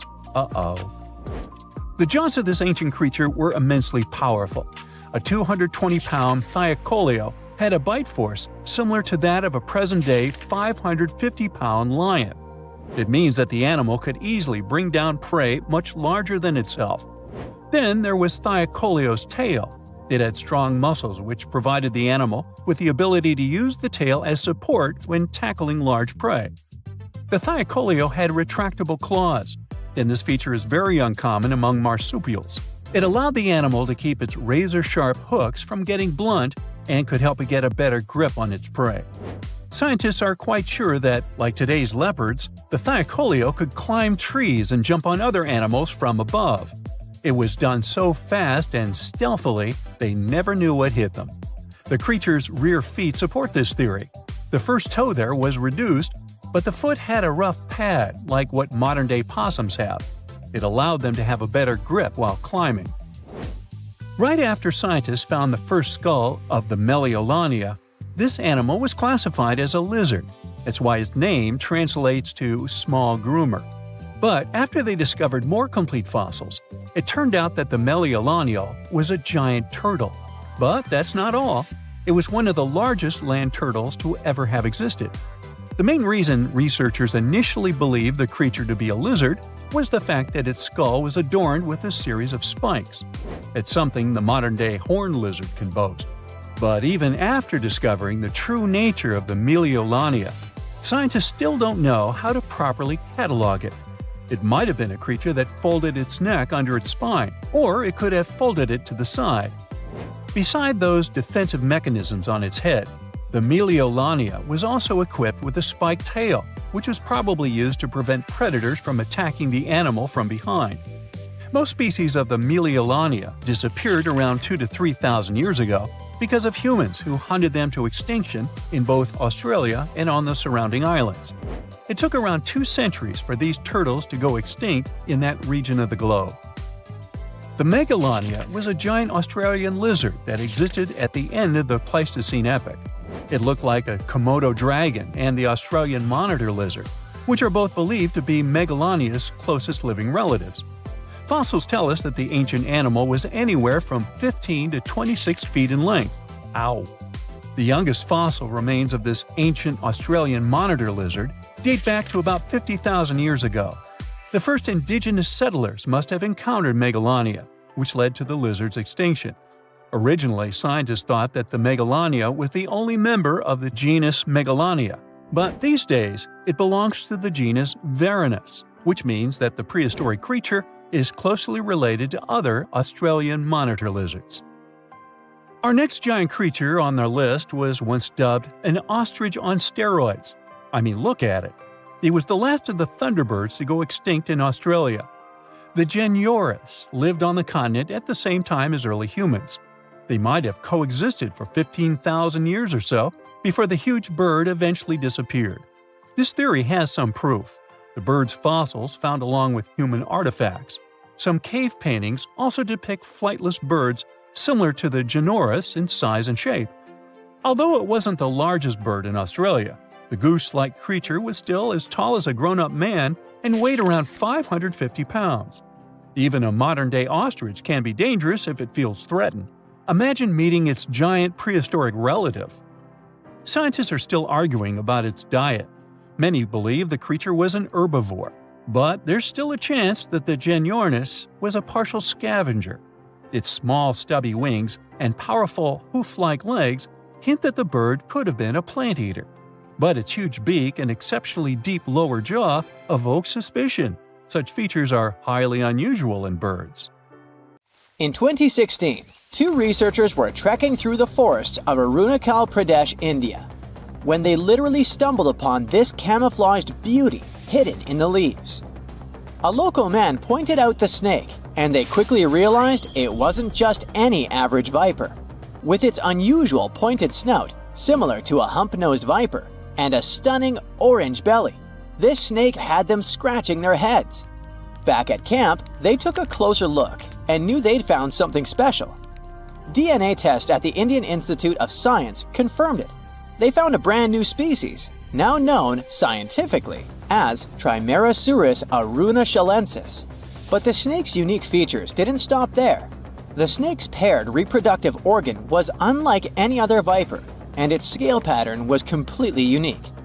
While its closest relative has around 20 rows of scales around the middle of its body, this mysterious snake had only 17. The next species is a record breaker, and it's known as the largest gecko ever discovered, measuring around 2 feet long and being as thick as a man's wrist. The only known specimen of Delcourt's giant gecko is currently in France, but its exact origins are still a little bit of a puzzle. At first, people thought it might be from New Zealand because some local legends spoke of a giant, mysterious lizard that lived in forests. Even though it was a pretty fascinating theory, some recent DNA studies suggest that this nocturnal species is probably from New Caledonia. But as of now, no one can confirm it 100%. In general, sleeper sharks are big, slow-moving creatures that mostly hang out in deep, cold ocean waters. They usually have bulky bodies and a broad, flat head, which helps them blend into the dark sea. But in 2017, was caught at a fishing harbor and collected from a fish market located in Taiwan, and it didn't look like any of its relatives. First off, this 4.4-foot shark had smaller eyes and a tiny second dorsal fin compared to its cousins. It also had more rows of teeth in its upper jaw and fewer in the lower jaw. But the biggest surprise was that it was a pregnant female, carrying 33 embryos. This means there are probably more of these sharks hiding out there in the deep ocean. We just haven't found them yet. Meet the pocket shark. It is tiny, just about 5.5 inches long, while most deepwater sharks are around 6.5 feet. But don't let its small size make you underestimate it, because this creature is definitely one of the ocean's coolest secrets. Discovered in 1979 in the deep waters of Chile, this tiny shark is like a real-life spy gadget with its mysterious pockets near its front fins. These pockets are large, measuring about 4% of its body length, and are believed to either glow or secrete pheromones. So, this shark might actually light up to either confuse predators or attract prey in the dark depths. And when I say deep, I mean really deep. It is believed that this creature hangs out over 9,000 feet down, which is roughly the height of 7 Empire State Buildings stacked on top of each other, but inside the ocean. Besides its initial discovery in Chile, it was spotted again in 2010 in the Gulf of Mexico, but it hasn't shown up since. The pocket shark is not the only glowing animal we're talking about today. This inch-long cockroach, scientifically known as Luchihormetica lucae, was actually first collected back in 1939, but only got its moment in the spotlight decades later in 2012. What makes this little buddy so interesting is that it uses bioluminescence, meaning it has spots that light up in the dark. Unlike fireflies that mostly use their glow to find a mate, this cockroach uses its light to mimic a toxic click beetle and scare off predators. Unfortunately, the region in Ecuador where it was found was hit hard by a volcanic eruption, raising fears that this glowing marvel might be a one-of-a-kind discovery. Continuing with tiny creatures, meet Hippocampus minotaur, also known as the bull-necked seahorse. This little seahorse stands out with its wide neck, large head, and small body, which is why it's got the Minotaur nickname. The only known specimens were collected off the coast of Eden, Australia, and no one has ever seen it alive in its natural habitat. So that's why we don't know much about its day-to-day life. Some studies suggest it lives deep underwater, around 325 feet down, which is roughly the equivalent to the height of a 30-story building. It's believed this mysterious seahorse likes to wrap its prehensile tail around corals and might even hide in sand beds. Its yellow-orange color likely helps it blend into coral reefs. So spotting this intriguing creature in the ocean is pretty much like trying to find a needle in a haystack. Next on our list is the Nariño cat. In 1989, a single specimen of this mysterious spotted feline was discovered in Galeras volcano in southern Colombia. This little guy had a short tail with 7 black rings and a black tip, and its fur was absolutely unique, being more reddish than that of its relatives. Understanding that it wasn't an ordinary animal, researchers decided to visit a bunch of museums all over Latin America to find similar felines, but they came up pretty empty-handed. Then, DNA analysis confirmed that it was unlike any other known cat, having split from its closest relatives around 1.9 million years ago. The Bogota sun angel is a hummingbird with a stunning purple color and black flight feathers, plus a bright green chin and crown. For years, we only knew of one specimen that was bought in Bogota, Colombia back in 1909, and that was pretty much it. Nobody knew much more about this beautiful and mysterious bird.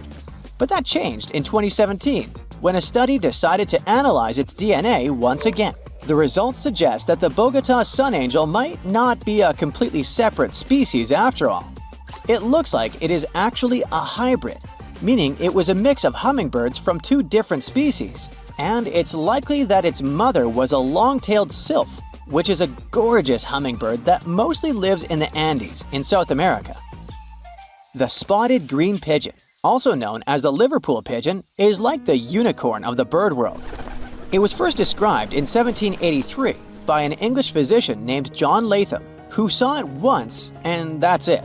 Since then, no one has ever doubted that it was a pigeon, and many researchers were convinced it was a distinct species. But recent DNA studies revealed that this bird could actually be closely related to the famous dodo. You know, that chubby, flightless bird from Mauritius that looked like a giant pigeon with a quirky beak. Anyway, the Liverpool pigeon is about 13 inches long and has a unique look with yellow spotted feathers. Unlike its ground-loving cousin, the Nicobar pigeon, the spotted green pigeon was likely more of a tree hugger, feasting on fruits up in the branches. Today, if you want to see this rare bird, you'll have to visit the World Museum in Liverpool, where the only known specimen resides. While you're in England, make sure to swing by London and check out the Natural History Museum. There, you will find the only specimen of a flying fox known scientifically as Pteropus bruneus. Flying foxes are usually some of the largest bats in the world. Their body length, I mean their size excluding their wings, can be around 16 inches. But this special bat, discovered in 1874 at Percy Island, is more like a mini version of its cousins, measuring 8.3 inches from head to toe. So even though it hasn't been spotted in the wild for a while, I wouldn't worry too much if you happen to come across it. You decided to go scuba diving for the first time. The water is clear and the sun is shining on the seabed. You take a few selfies and the fish swimming by when suddenly, the ocean goes pitch black. You look up and, oh my, what is that gigantic animal? It's definitely not a shark, not a whale. Is it a turtle? Yup, but fear not, it's not gonna hurt you. If you had lived on this same Earth about 72 million years ago, then maybe this could have really happened to you. Scientists have recently found the fossils of a gigantic marine turtle that could have grown as big as 12 feet. If you don't have any idea of how big that is, let's see some examples. That's the average length of a hippopotamus, 6 golden retrievers, or 2 Michael Jordans stacked on top of each other. The turtle's scientific name is an homage to that old-school sea monster called Leviathan. Maybe you remember this from old-school history lessons. The Leviathan is supposedly a mythical creature that would swallow entire ships or people that were deemed too greedy by the creature. Can you imagine being swallowed by this humongous sea turtle? No, thank you. The fossils of this gigantic creature began to be excavated between 2016 and 2021, all the way in northeastern Spain. The first fossil was located by a hiker in the Spanish Pyrenees, and it was around 8 inches long. The pelvis of this turtle alone measured around 35 inches. It would definitely be one of the biggest turtles today if it hadn't gone extinct. FYI, the largest living sea turtles today can reach up to 6 feet in length, which is already pretty big. Now, how about a gigantic prehistoric scorpion? I bet most people here are not huge fans of these creatures, especially since they're poisonous, which is why the thought of a 9-foot-long aquatic scorpion might be the stuff of nightmares. Let's just say that if they hadn't gone extinct some 400 million years ago, lakes and rivers would be much more dangerous places for humans today. These gigantic insects were considered to be apex predators in their time, hunting everything from fish to other animals, even of their own kind. Yikes! I got goosebumps just imagining these creatures. Should we thank the asteroid that hit our planet now or later on in this video? Another prehistoric animal that would shock humans if it were still alive is the so-called Megatherium, a gigantic sloth. This huge sloth is believed to have grown up to 20 feet long, and its weight could be up to 8,000 pounds. It was found in the woodlands and grasslands of South America. The creature used to stand on its 2 feet in order to reach leaves on high branches. These giant sloths had huge claws. They helped them climb trees. I gotta say, I feel uncomfortable imagining these elephant-sized sloths climbing trees. Oh, of course, some dinosaurs will make our super-sized creatures list. But before that, here's a fun fact. Did you know some dinosaurs are still alive today? Scientists have proven that birds are classified as theropod dinosaurs. Such infamous creatures as the T-Rex and Velociraptor belonged to this group. I'm sure you've heard these names even before you watched Jurassic Park. The Velociraptor is that scary dino that breaks into the kitchen. Well, they evolved, gained some feathers, and turned into various species of birds we know today. That means that any bird from chickens to those little blue ones is a direct descendant of dinosaurs. Now, does the name Spinosaurus ring a bell? You can see this huge dinosaur in some museums today. Its fossils, I mean. The Spinosaurus was one of the biggest land predators to walk Earth. Actually, to walk its land and water, since scientists believe that this dino was semi-aquatic. It fed mostly on meat, which means humans would be its natural prey if it lived today. This meat-eating dino lived around 90 to 100 million years ago. It was about 60 feet long, 12 feet high, and weighed up to 22 tons. Its head was around the size of 8 bowling balls and was shaped like a crocodile's face. Basically, the Spinosaurus was a big African elephant with the face of a crocodile. Just kidding. But that would look funny though, wouldn't it? A much more attractive dino was this guy. It's considered to be the largest dinosaur that has ever lived on our planet. What made it so big was its extremely long neck and very long tail. You wouldn't want to stand behind this creature, believe me. If it decided to swish its tail, you'd get catapulted very far away. This creature lived around 100 million years ago, and its fossils were first found in Argentina around 2012. The dino measured 120 feet from head to tail, which made it almost as big as an American football field in width. And have I mentioned it weighed almost as much as a space shuttle? a staggering 75 tons. If it had been a carnivore, it would have probably been the greatest predator. But this big guy was a peaceful herbivore that had such a long neck that it could eat leaves from high trees. Cute, right? We must also talk about the Shastasaurus. As the name suggests, this animal is popularly known as the Mount Shasta lizard. Even though it was a marine reptile and probably never set foot on the mountain itself, this dino was usually around 23 feet long, but there was a specific strand of this species that could get as big as 69 feet long, about the size of the great blue whale. This made it the biggest marine reptile to have ever lived. A fun fact about the Shastasaurus is that scientists believe it didn't even have teeth, which means it could only feed on soft-bodied prey, such as squid, for example. The next animal on our list is the blue whale. Believe it or not, the biggest living animal on Earth actually started small. These days, the average mature blue whale can reach up to 100 feet in length and weigh up to 200 tons. That's more or less the weight of 40 elephants put together, or 30 Tyrannosaurus rexes, or 2,670 average-sized people. Blue whales have to eat up to 50 million calories per day to support that body. That's the equivalent of 30,000 Big Macs, just FYI. But blue whales weren't always this big. They actually evolved from a four-legged mammal that lived on Earth around 48 million years ago. Their ancestor was called Pakicetus, and it was only 6 feet long. Here's a fun fact. To be able to live in the water as one does today, the blue whale had to go through some intense adaptations. A blue whale can replace up to 80 to 90% of oxygen in its lungs each time it takes a breath.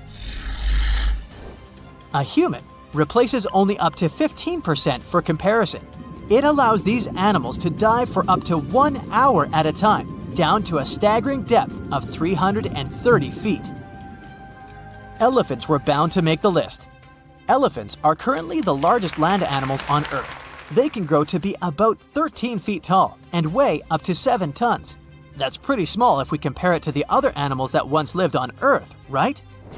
But if we placed a 6-foot-tall human next to an elephant, we'll see it's not at all that small.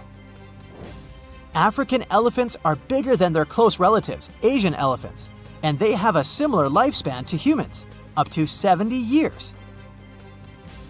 Pokemon might have made us collectively wish that salamanders were real-life dragons, although they're not.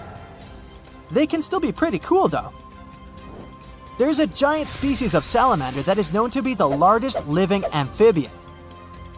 They can grow to be as long as a regular-sized human, reaching up to 6 feet. I bet that wouldn't be a pleasant underwater encounter.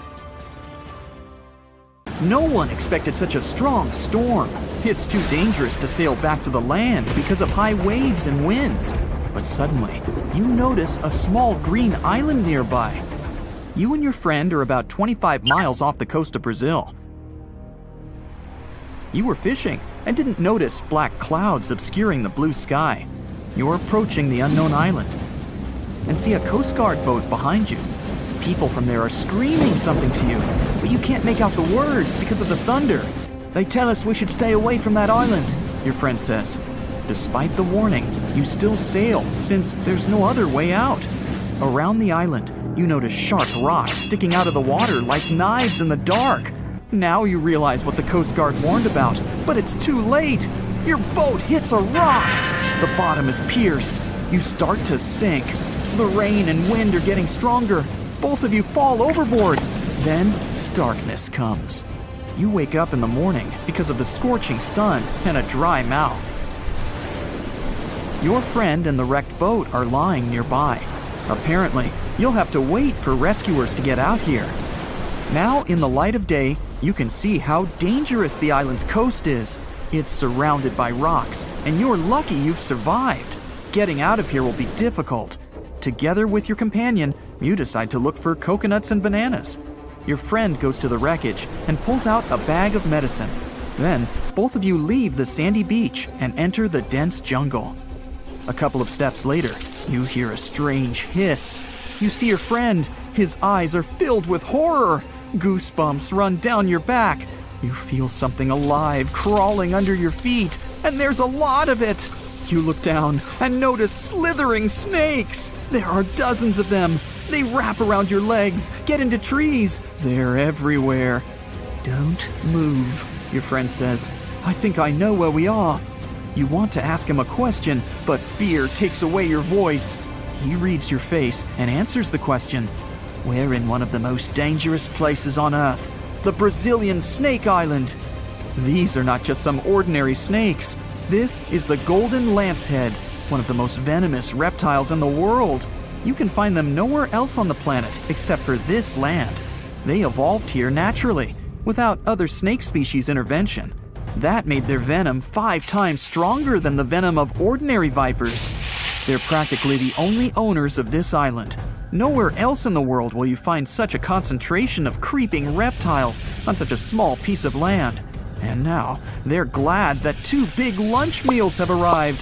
There's little chance of survival, but you're gonna try. The first thing you need to do is get out of your stupor and find a thick stick. This is your best tool right now. If you encounter a venomous snake, the best you can do is retreat slowly. But this time, there are too many of them. They're aggressive and hungry. Together with your friend, you fight off the snakes with a stick. But there's more and more of them coming. One of them falls on your shoulder from a tree and bites your neck. The poison instantly enters your bloodstream and affects your muscles. It feels like your body is melting. It becomes difficult to move, and your neck swells. Your friend grabs you and carries you deep into the jungle. Here, among the trees, you notice an old lighthouse. Yeah, this building really stands out here. Once a year, the Coast Guard visits it. Your friend breaks down the door and puts you on the floor. You're afraid you won't be able to survive the bite. Fortunately, your friend is a doctor. He injects the necessary medicine and saves your life. You have a few minutes to rest before more danger arises. Your friend tells you that the unique snakes appeared here thousands of years ago. This island was part of Brazil for a long time. Then, massive floods separated it from the continent. This part of the land was cut off from the whole world, which helped the formation of a unique ecosystem inside. Vipers that lived here evolved into golden lanceheads. They quickly became the main masters of the island and destroyed all the other animals. But how did they manage to survive without food, cut off from the whole world? They did it thanks to nature and evolution. This island is a transit point for many birds. They stop here to rest during long flights. These birds become dinner for the snakes. Previously, a snake bite almost didn't harm the birds. They were frightened and flew away, leaving the snake without food. But over years of evolution, the island's owners have developed such a potent poison that one bite was enough for a bird to never take off again. There's also a legend that a pirate hid treasures here a long time ago. And, so that no one would ever find it, he brought snakes to guard his gold. Of course, there's no chest with coins here, but the island is attractive for modern pirates, even today. Golden lancehead snakes are an expensive commodity, so bad people often visit this place to hunt the reptiles. That's why the Coast Guard is always on duty around the island. People are forbidden to visit this place. And even if someone manages to get past the guards, they will have to face the rocks. Only biologists and scientists have permission to study the local fauna.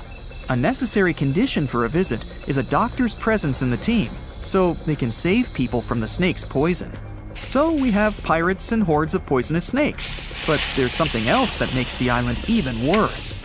At this moment, you hear rustling all over the building. Thousands of little paws are tapping on the walls and floor. You look around and see lots of giant cockroaches. Some of them are half the size of your palm. They crawl under your clothes. You and your friends scream in fear and run out of the lighthouse. Quickly, you reach the shore and fall into the water. It seems that not a single cockroach is left under your shirt.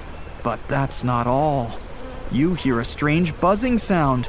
You look around and see a dark cloud of flying beetles forming in the sky. It's locusts! Thousands of flying insects are heading in your direction. To avoid a collision, you dive under the water and wait for the cloud to pass by. You go up to the surface and move to the shore. Fortunately, there are almost no snakes here. You and your friend are afraid to approach the jungle and wait for several hours until rescuers arrive. You're nervously painting a pattern on the sand and make a promise that you'll never revisit this place. Finally, you see the lifeguard boat. You're trying to tell them you got here by accident. They believe you and evacuate you from the island.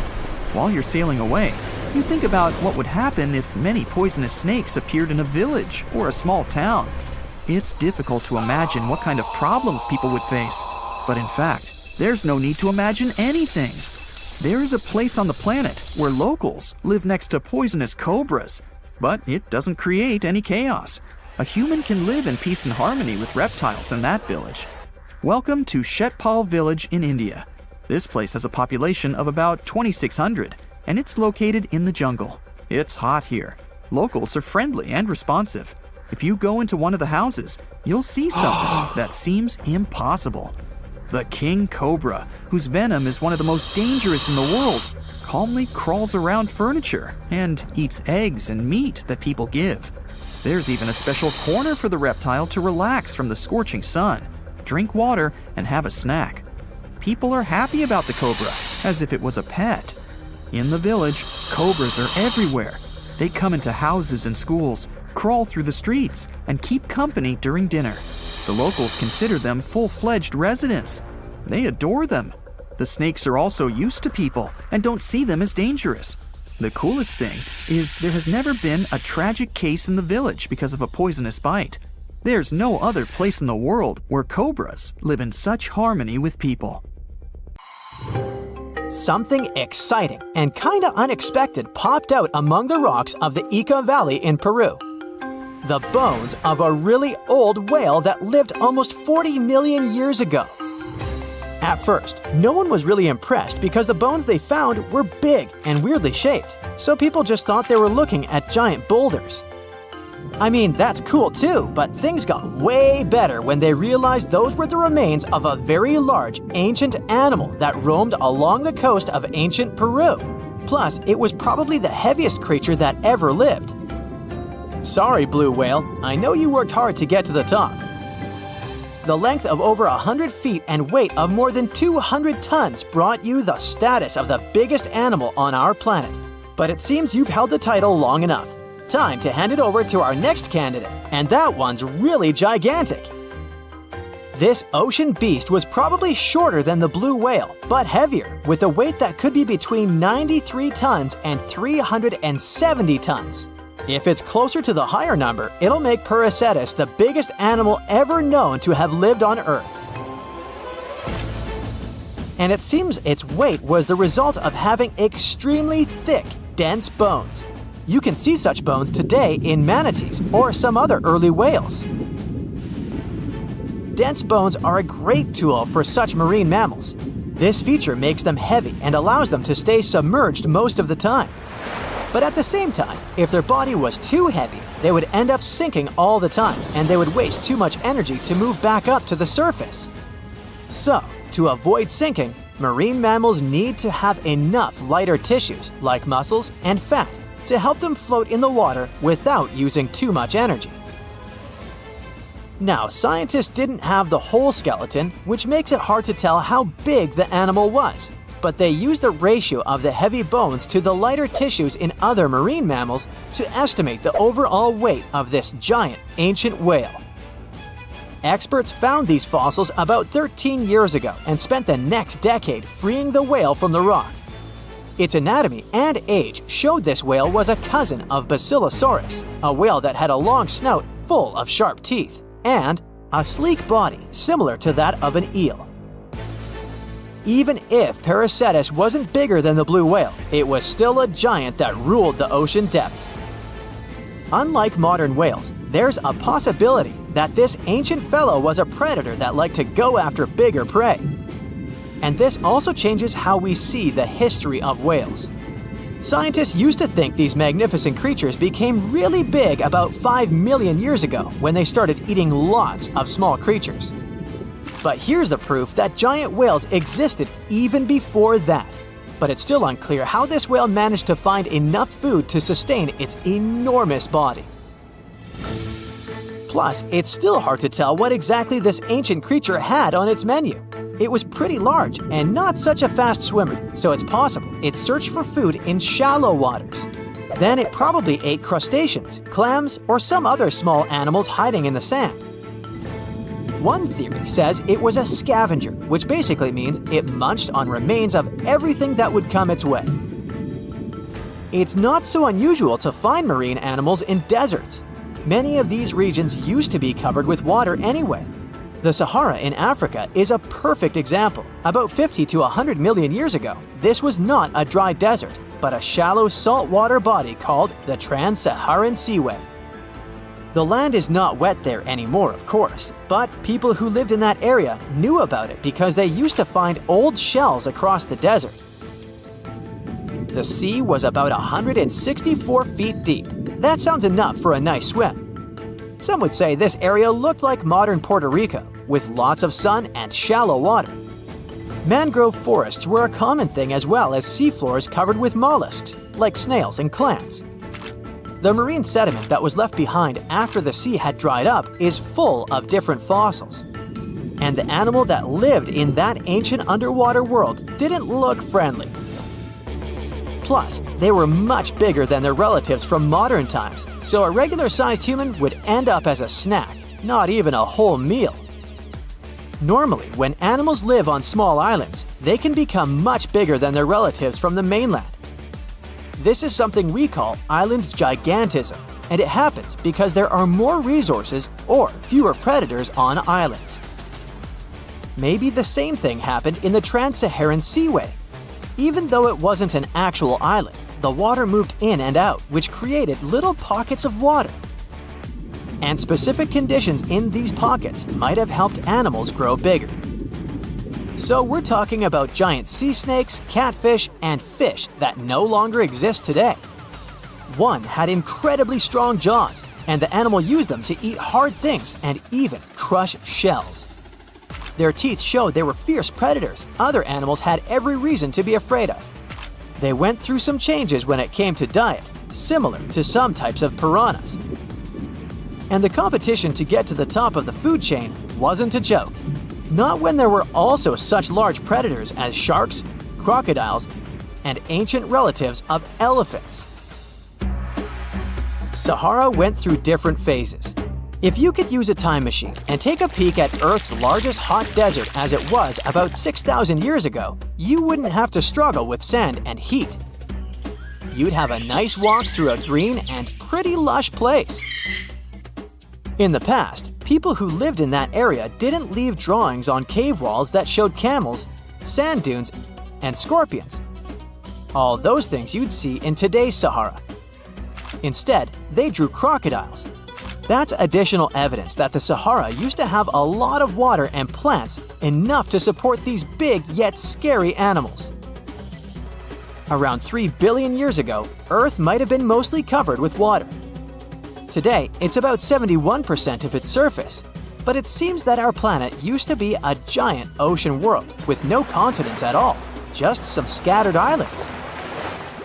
Scientists studied special rocks in Western Australia that formed in a place deep under the ocean called a hydrothermal vent system. To explain this better, it's important to mention two common oxygen types, O16 and O18. O18 is heavier because it has extra neutrons. O16 evaporates from water more easily, and as researchers studied an old ocean floor, they found a lot of O18, more than in today's oceans.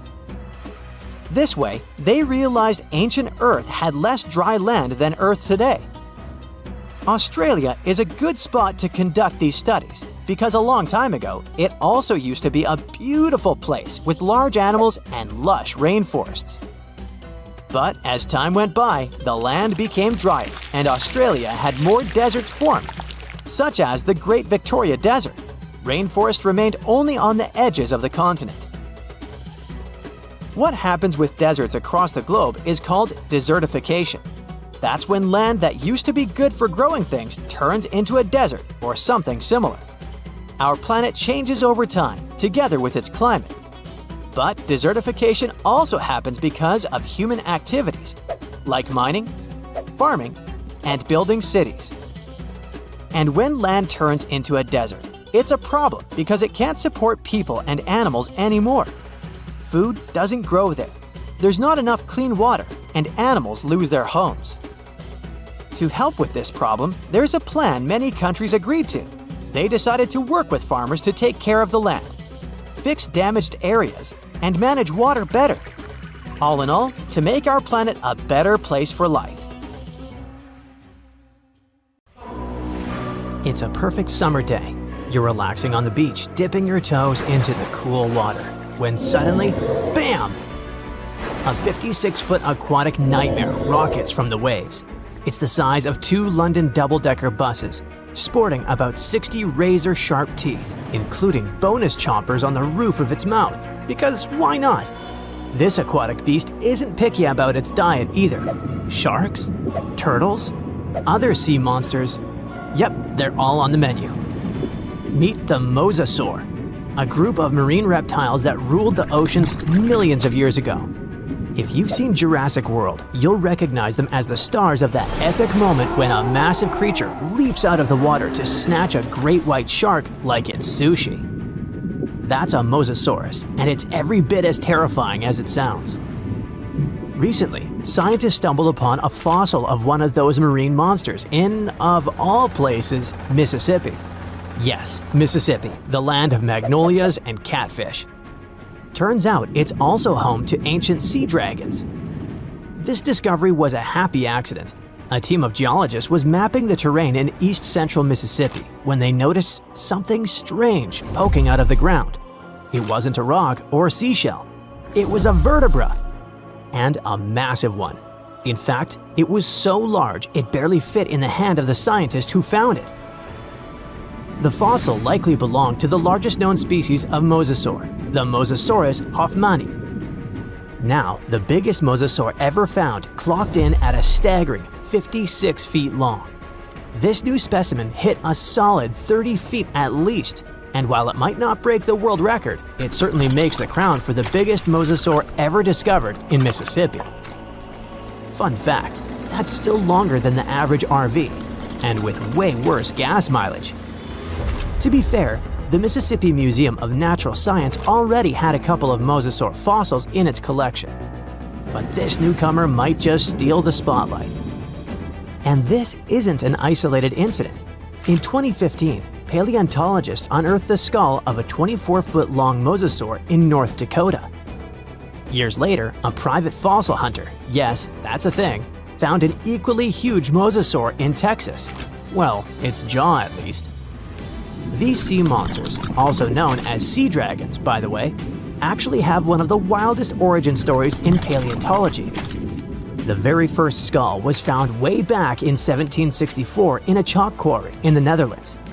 And at the time, scientists thought it was a whale. Then came a second skull, which was so impressive that French revolutionaries literally looted it during the siege in 1794. Legend has it they swapped it for 600 bottles of wine. Doesn't sound like a fair trade to me.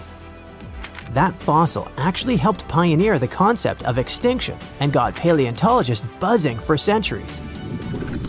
Since then, mosasaur fossils have popped up all over the world, like ancient scaly celebrities leaving their mark. From the Mississippi backwoods to the deserts of Morocco, from New Jersey to Belgium, scientists have uncovered everything from teeth to full skulls, sometimes even misplacing them in museum drawers for centuries. So what exactly were these terrifying titans of the deep? Well, let's just say, if ancient oceans had a most likely to eat everything in sight award, the mosasaur would win it. Picture a gigantic scaly torpedo with a mouth full of about 60 razor-sharp teeth, including some growing on the roof of its mouth like dental overkill. It had a long, muscular tail for propulsion and 4 paddle-like limbs that worked like turbocharged oars, letting it cruise through warm, shallow seas like a reptilian speedboat. Scientists believe they were close relatives of modern monitor lizards and snakes, which honestly just makes both of those animals way more terrifying. Some mosasaurs even might have had adaptations for sensing vibrations in the water, allowing them to detect movement from a distance, similar to how sharks use electroreception today. Their eyes were well developed too, giving them sharp vision in the dim ocean depths, a key advantage when hunting fast or elusive prey. But what really makes mosasaurs the stuff of prehistoric nightmares is their attitude. They were apex predators, and they knew it. Those sea monsters weren't picky eaters. Fish, turtles, birds, sharks, other mosasaurs. Basically anything that moved was dinner. Fossilized mosasaur stomach contents prove they practiced family dinner in the most metal way possible. If they were around today, your beach day would be a lot more exciting, and probably shorter. These guys were so intense, they dominated the whole world. It's safe to say, mosasaurs were the undisputed rulers of the late Cretaceous oceans. And like today's orcas or great white sharks, they probably used ambush tactics, sneaking up on prey from below before striking with explosive force. Bite marks found on the fossilized bones of turtles and even other mosasaurs suggest intense underwater battles worthy of a blockbuster movie. But how did one end up in Mississippi of all places? Well, rewind the clock about 80 million years and you'll find part of North America underwater. A vast shallow sea known as the Western Interior Seaway split the continent in two, running from the Gulf of Mexico to the Arctic Ocean. It was warm, teeming with life, and yes, crawling with sea monsters. This prehistoric seaway was a watery wonderland. Imagine long-necked plesiosaurs gliding through the water, birds with teeth diving for fish, and oysters the size of car tires clinging to reef-like structures. Even giant fish like this weird guy over here called it home. This ancient inland sea stretched over 600 miles wide in some places, but it was no more than a few hundred feet deep, making it ideal territory for predators like mesosaurs to thrive. The shallow depth also meant that their prey had few places to hide, turning the seaway into a prehistoric buffet. But the Western Interior Seaway wasn't a permanent fixture. As the Rocky Mountains rose, the seaway slowly disappeared. Over millions of years, it transformed from a shallow ocean to swamps and then to dry land. Today, what was once an ocean is now the Midwest, complete with cornfields, cows, and the occasion mosasaur vertebra hiding in the dirt. Now, this wasn't exactly the end of the mosasaurs. Sadly, even these monsters couldn't outswim extinction. Those massive sea beasts met their watery grave around 66 million years ago, when Earth got an unwelcome visitor, a 10-mile-wide asteroid. When that space rock slammed into what is now Mexico's Yucatan Peninsula, it unleashed destruction on a planetary scale. The impact triggered massive tsunamis, set forests ablaze, and shot so much debris into the atmosphere that sunlight was blocked out for months, maybe even years. This impact winter plunged Earth into a deep freeze. With sunlight gone, plants couldn't photosynthesize, and the food chain collapsed like a house of cards. On land, plant eaters starved, and predators like T-Rex soon followed. About 75% of all species on Earth disappeared. But don't think the oceans were a safe retreat. The seas were hit just as hard, if not worse. First came the mega tsunami that devastated marine life along coastlines. Then, the real villain arrived. You see, without sunlight, phytoplankton, those tiny microscopic plants that serve as the foundation of the marine food web, perished. With them went zooplankton, small fish and filter feeders. And when the buffet dried up, the big predators like the mosasaurs went hungry. No food, no future. With plunging temperatures and ocean acidification, even the ocean's top predators couldn't survive. Mosasaurs, along with plesiosaurs and ammonites, were wiped out in the blink of a geological eye. So ended the reign of sea monsters. The good news is that you can now swim at peace knowing that no sea dragon will ever come at you. I mean, it's a bummer that they went extinct, but let's be honest. Beach days are way more relaxing without 56-foot lizards crashing the party. You're off to work, and boom, you see someone getting snatched by a 5-foot giant eagle that has the power to lift a child. Luckily, this is a pretty rare occurrence now, but around 2 million years ago, it was totally possible. Humans are now on the top of the food chain. I mean, many animals can hurt us, but they would rather munch on something less dangerous than people. Until a couple of years ago, almost everyone thought we were the #1 predator in the world since the beginning of our times. But let me tell you a little secret. We weren't the top predators. Somewhere in Africa, near the town of Tang, in a mine, archaeologists uncovered something probably worth more than gold. It was a small skull that belonged to a hominin, a human species that lived just before we split into 2 groups. One group is today's chimpanzees, and the other one is us humans. That is probably why we're so similar to chimpanzees. And believe it or not, we share 98% of our DNA with them. The critter was nicknamed Tongue Child because most likely it belonged to a young human.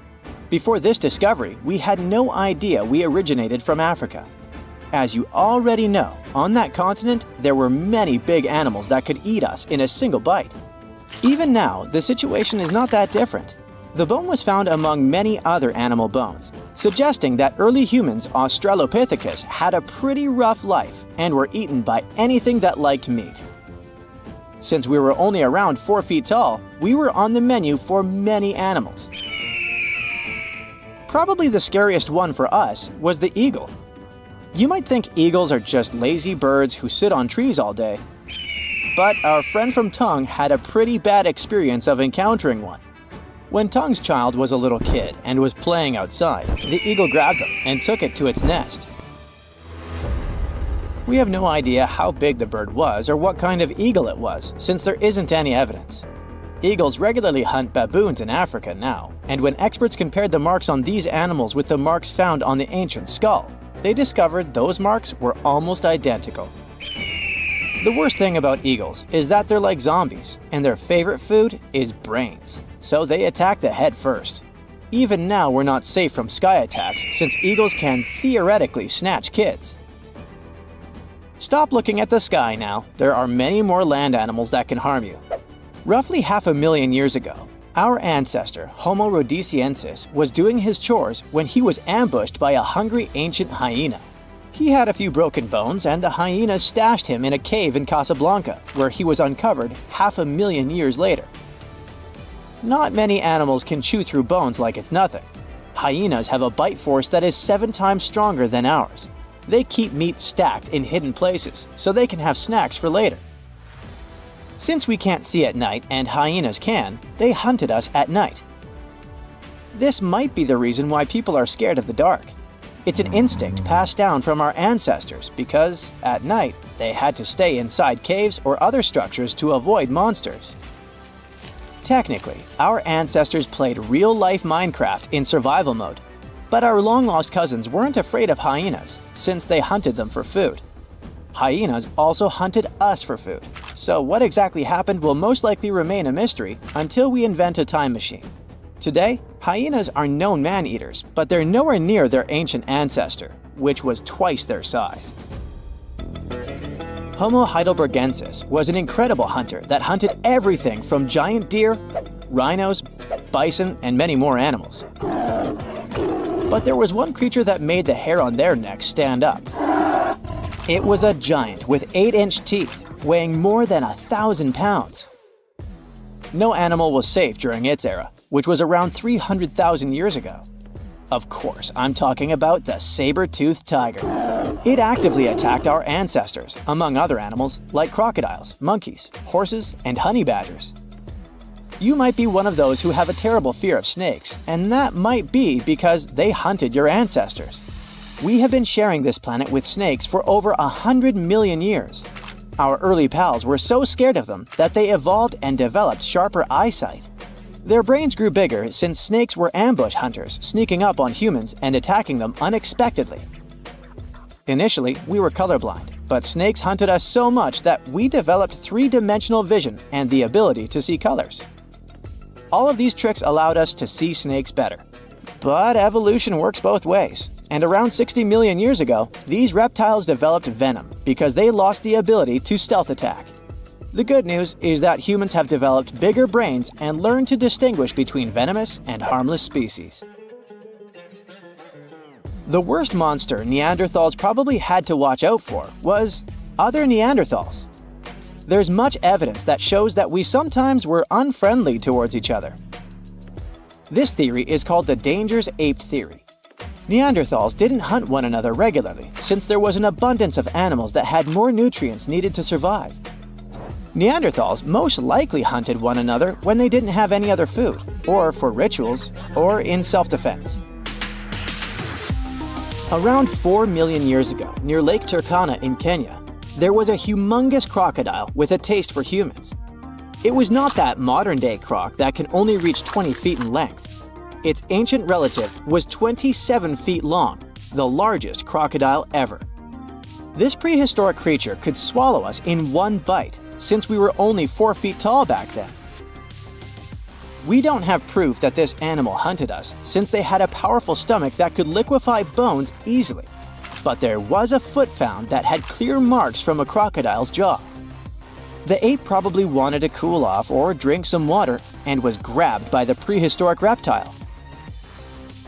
Crocodylus anthropophagus is another croc species that lived near Tanzania around 1.8 million years ago and ate humans like burgers. It loved people so much that its Latin name literally means the eater of humans. They patiently waited underwater for humans to come for a drink, and when they arrived, the monsters would snatch and drag them underwater. Evolution was trying to find solutions because we encountered scary monsters and were hunted by them. All that running from predators had an impact on our bodies. We grew taller and bigger so that birds wouldn't pick us up and fly us to their nest. Like it or not, we had to start walking on 2 legs since we could scan the surroundings much better that way. It helped us to run from predators while carrying food. Plus, standing up made us look bigger. Now we throw things with our hands for fun, for example, while playing basketball. But back then, we had to throw rocks at predators to make it out alive. Chimpanzees also used this throwing technique to scare off predators. We started talking to each other to coordinate attacks better and plan what to do when we saw danger. We all know that working in a group or playing a team sport is interesting and a lot of fun. But believe it or not, this is because in the past, we had to be team players. Otherwise, we risked being snagged by a predator. Our brains are still wired the same. However, these techniques didn't always work, and archaeologists have found many more bones belonging to humans eaten by giant eagles and other animals. You're going to Ilha de Queimada Grande, one of the most dangerous islands in the world. There, you find yourself among rainforests, huge rocks, and grasslands. The place is home to birds, locusts, and giant cockroaches. But there's one more animal, and because of it, the island got its notorious reputation. Snakes live there, and a lot of them. So many that the place is also known as Snake Island. Will you survive there? Located just 20 miles away from the coast of Brazil, the island has an area of 43 hectares, or over 100 acres. It probably got cut off from the mainland after the last ice age. The snakes were also separated from most other animal species. They didn't have competitors and had an unlimited source of food. In such a small area, there are up to 4,000 snakes. That's one snake for every 10 square feet. It would be a difficult feat not to come across a snake on this island. Not only is this snake, the golden lancehead, one of the most numerous on the island, but it's also a highly venomous pit viper species. And it's also one of the most venomous in all of Latin America. Its venom is so potent due to the isolation of the species, with only birds sharing the land with them. To catch these birds, the snake's venom needed to become extra strong. And indeed, since they got separated from their distant relatives, their venom has become up to 5 times more powerful. Most of the time, these snakes hide in the trees or amongst leaves on the ground. If you find yourself stranded here, you'll want to keep yourself a safe distance away. Snakes mainly use their sense of smell and rely on vibrations. If you get too close to one, either stand still or slowly walk away. If you make too many vibrations, this will make them feel threatened, causing them to strike. If you spot them a safe distance away, or if you're walking toward tall grass, stamp your feet a couple of times. This will notify snakes of your presence. They won't risk taking down prey larger than they are and will likely slither away. Carrying a stick is always a good idea, just in case you happen to come across a snake accidentally. This way, you'll have an extension of your arm that cannot be bitten. This simple thing might save your life. A stick with a V shape on the end will give you even more advantage. Even if a snake starts acting aggressively, holding it down will stop it in its tracks. But whatever happens, don't try to pick it up. Okay, but what if you get bitten? The chances are pretty high on this island, of course. First of all, don't try to get the venom out on your own. Make sure you call emergency services immediately. And once help is on the way, apply a wide bandage. A piece of clothing will do if you don't have anything else. Don't try to chase the snake trying to identify the species. Emergency services know how to figure out what venom it is. Now, just keep calm and wait for help. You might be wondering who you can call on this abandoned island.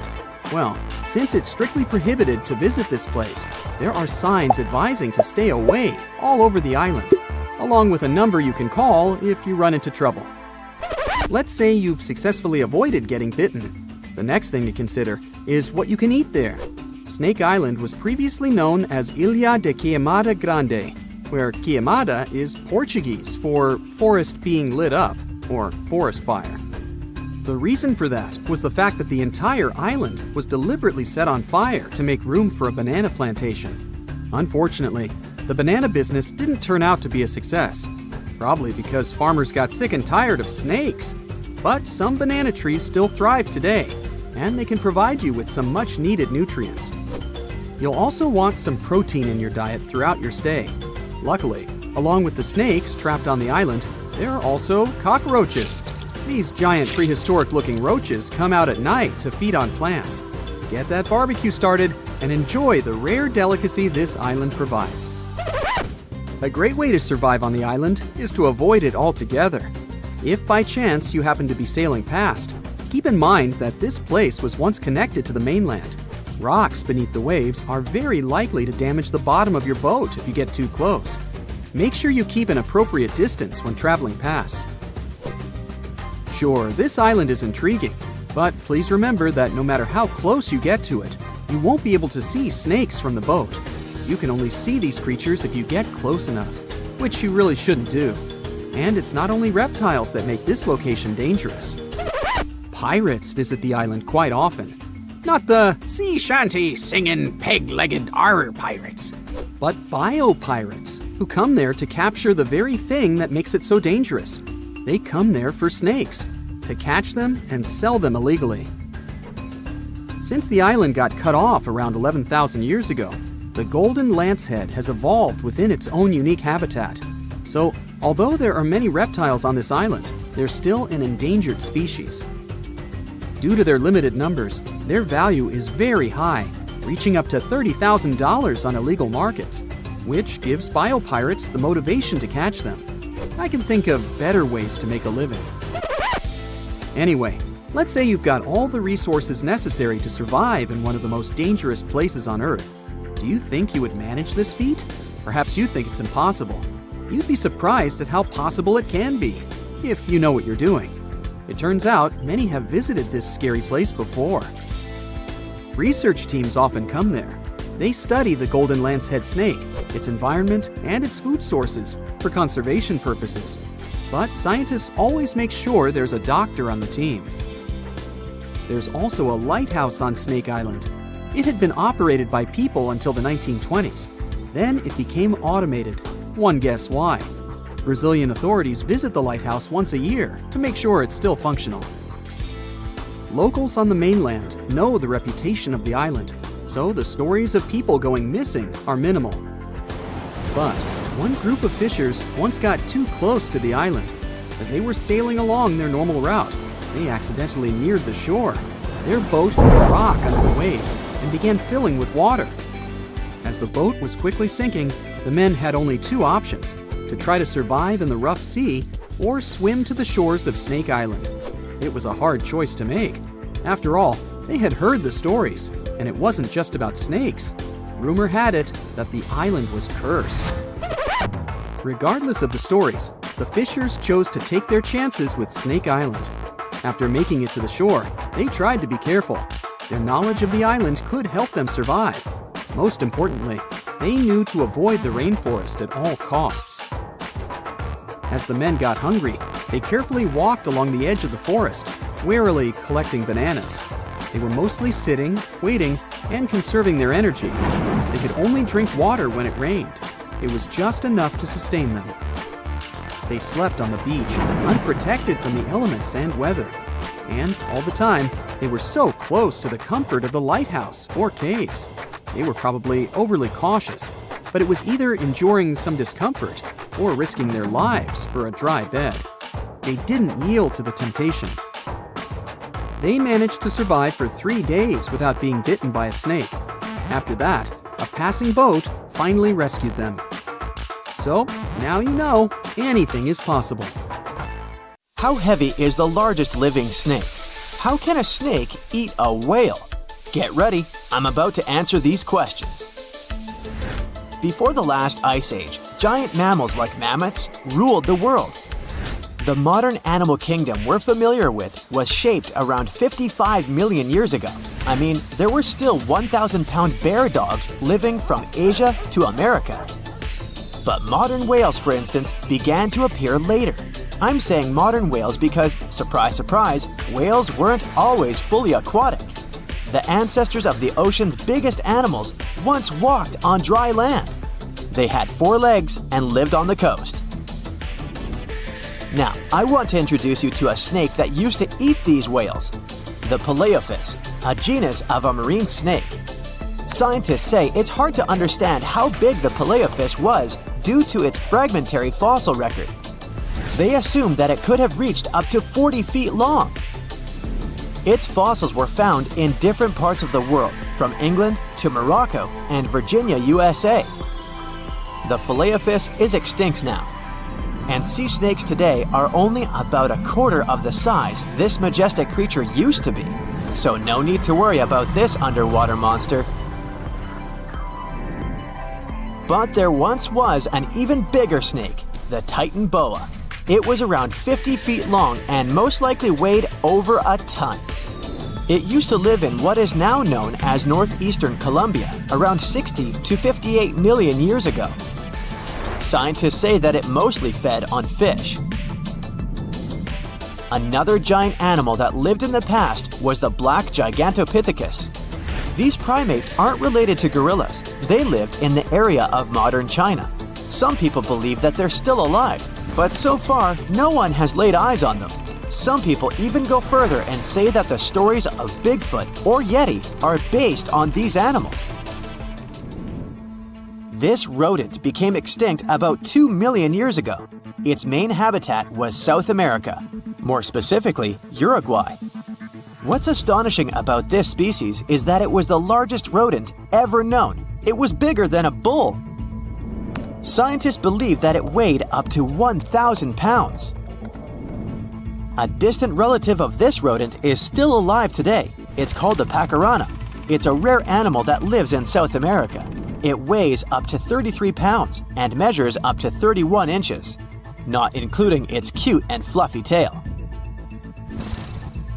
The Arthropleura was an insect that lived in prehistoric times.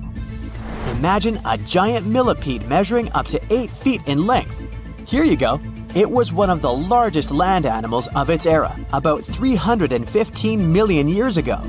The Arthropleura's shell was covered with tough plates. These plates were there to protect the creature from damage. Most of the time, it burrowed into the ground to avoid becoming some other animal's dinner.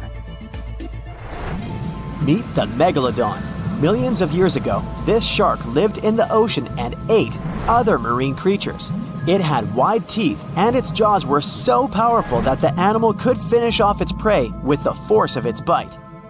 It was one of the largest sharks to ever exist. Yet, this predator also went extinct. Scientists don't really know the reason. This made me wonder why animals were so big in the past. Nowadays, smaller creatures flee or hide from predators. But apparently, it wasn't like this before. Many centuries ago, animals didn't just run or hide, they fought back. Research suggests that this behavior may have been the most important motivation for prey to grow bigger. A study compared the skulls of ancient animals to those of their modern peers.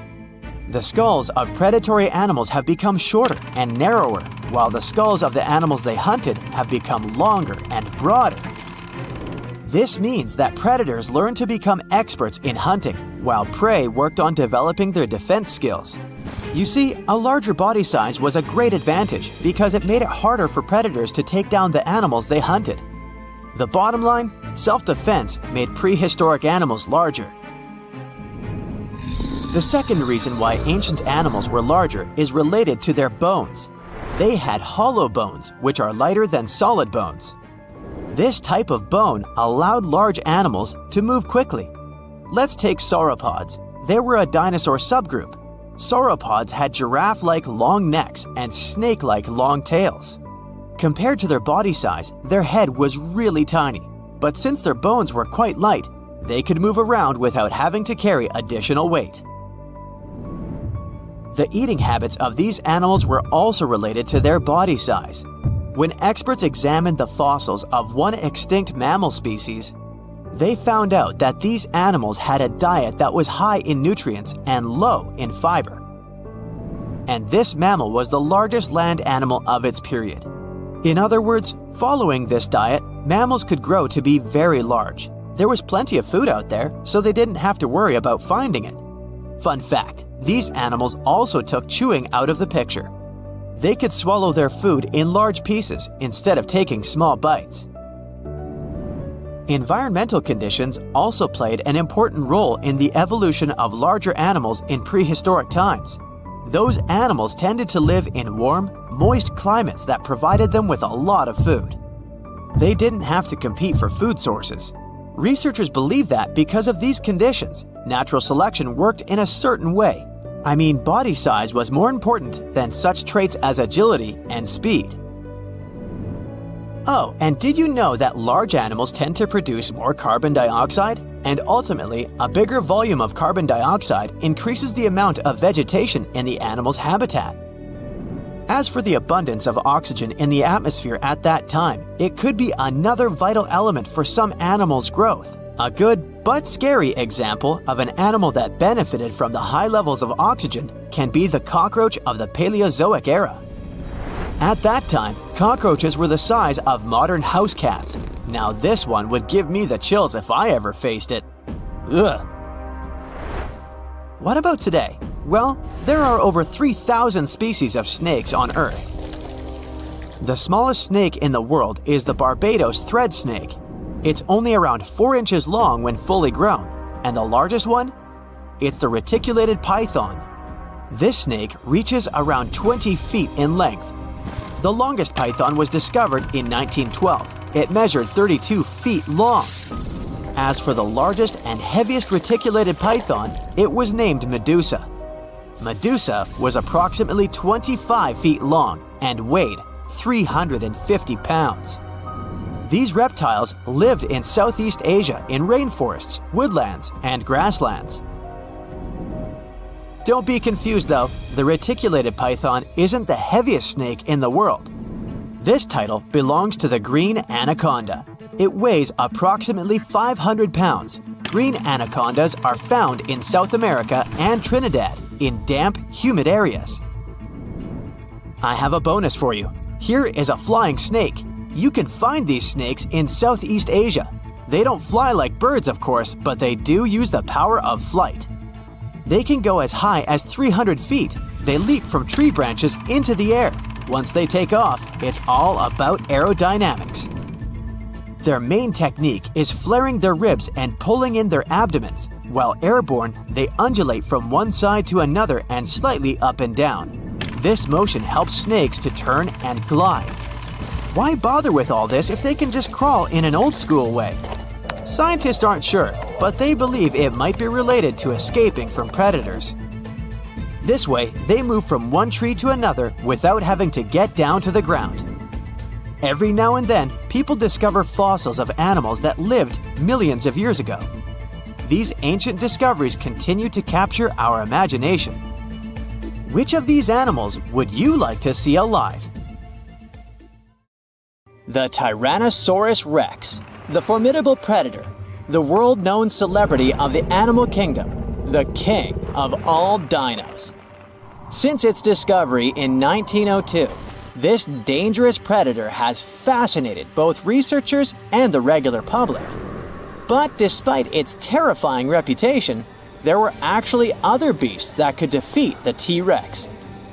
And one of the true nemeses of this dinosaur was the Triceratops, a herbivore. But despite its plant-based diet, the dino was huge and had two nightmarish large horns and a smaller one, along with thickened bones which added to its defenses and helped protect itself from dreadful predators like the T-Rex. This dino was something like proof that herbivores were no pushovers. Its formidable horns were about a foot wide at their base and tapered into mean points capable of skewering any predator, even a T-Rex like Juicy Barbecue. The colossal skull of the Triceratops sported an enormous frill made of protective solid bone, which was topped with hornlets. From the tip of the animal's beak to the spiked rim of the frill, the head of the Triceratops could reach a whopping 10 feet in length and weigh around a ton. This gargantuan construction, the head of the dino, was attached to the body with the help of a ball and socket joint. This allowed the dino to swivel its head around with astonishing speed, brandishing its horns to scare predators away. That's one of the reasons why a T-Rex that decided to attack a Triceratops was actually taking a big risk. The battle could easily go either way. Of course, the king of the dinosaur world could win and get its long-awaited feast, but just as likely, the hunted could become the hunter and end the T-Rex's game. Now, how about we find some more cool and lesser-known facts about those intriguing creatures, dinosaurs? For example, dinos almost certainly did not roar. Scientists think they might have cooed instead. More accurately, they probably produced sounds in ways similar to the way ostriches boom or doves coo. You see, many modern birds use a method of producing sounds called closed-mouth vocalization. Sounds are made by inflating the throat rather than passing air through the syrinx, the vocal organ of birds. In other words, the Jurassic Park movies got it all wrong. A lot of early dino reconstructions appeared under the influence of those scary noises that we associate with modern predators, like lions. So, on screen, dinosaurs have their mouths open when they produce sounds, just like lions when they roar. But real dinos wouldn't have done that, especially not before charging at their prey. They wouldn't have advertised their presence to other animals nearby, not when all they wanted was to have a meal.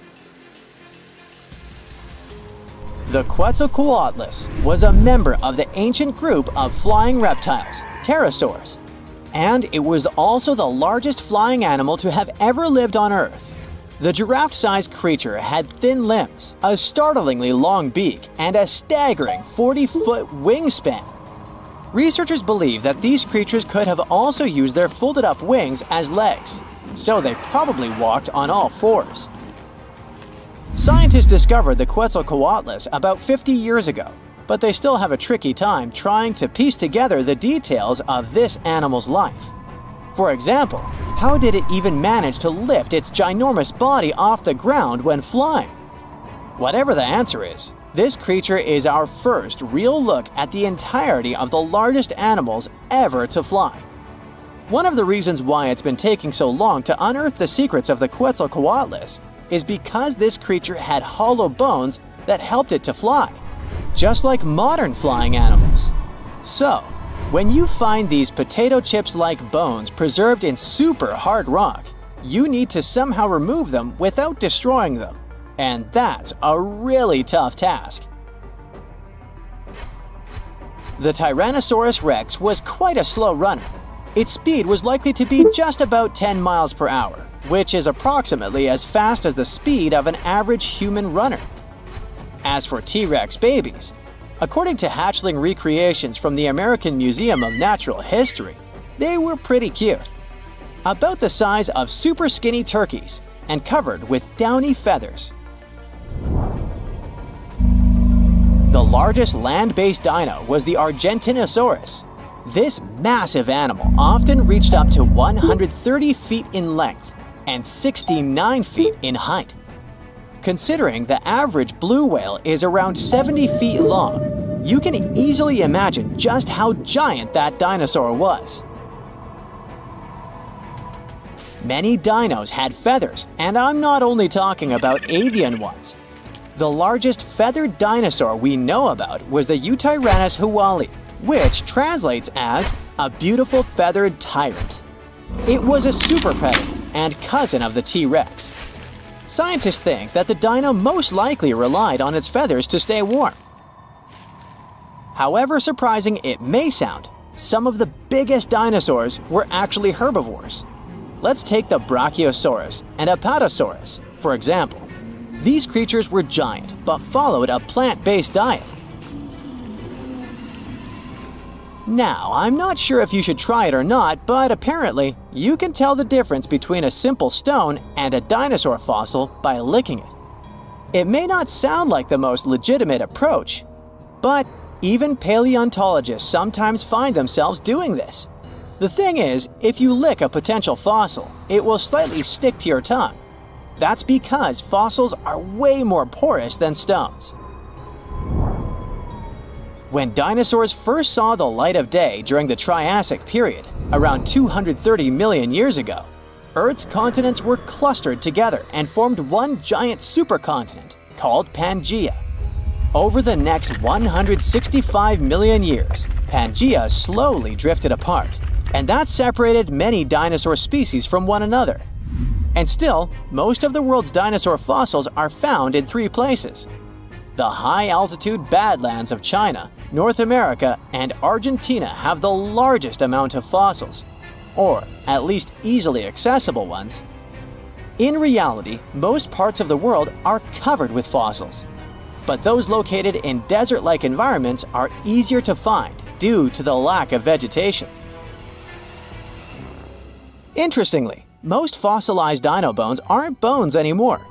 The fossilization process often occurs when something gets trapped between layers of sediment or sand. For millions of years, those remnants stay there. At one point, they got surrounded by a layer of water. It replaces the original organic material with minerals. In other words, it's not the real thing anymore. It's a rock-like copy. The Triceratops boasted 3 giant horns sticking out of its head, but its teeth were even more fascinating. This dino had around 800 teeth, and new ones kept growing throughout its life. These teeth grew in sets of 36 to 40 tooth columns, with each column having 3 to 5 teeth, vertically stacked on one another. Some dinos had hollow bones, like today's birds. These creatures stored air in their bones, which helped them improve their breathing abilities. It made these dinosaurs lighter on their feet and allowed them to breathe much more efficiently. The Nigersaurus replaced its teeth every 2 weeks. This unique creature had rows and rows of teeth in reserve. They were hidden away in its mouth, and when a set of teeth wore out, they fell out, and the next row moved into position. Dinosaurs didn't all go extinct at the same time as soon as the asteroid crashed into Earth. Instead, the space rock likely triggered a chain reaction of events which changed the face of the planet.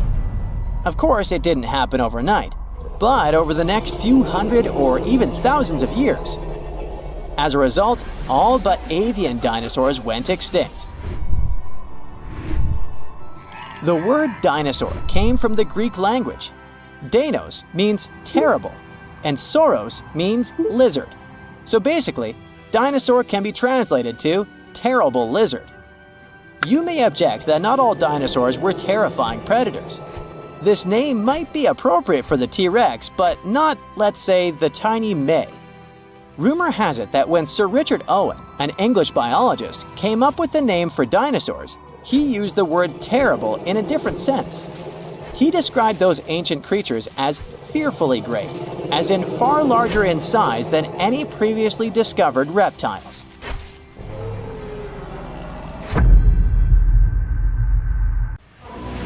Ooh, from giant spiders to venomous snakes, we all get freaked out by Australian creatures. Yeah, me too.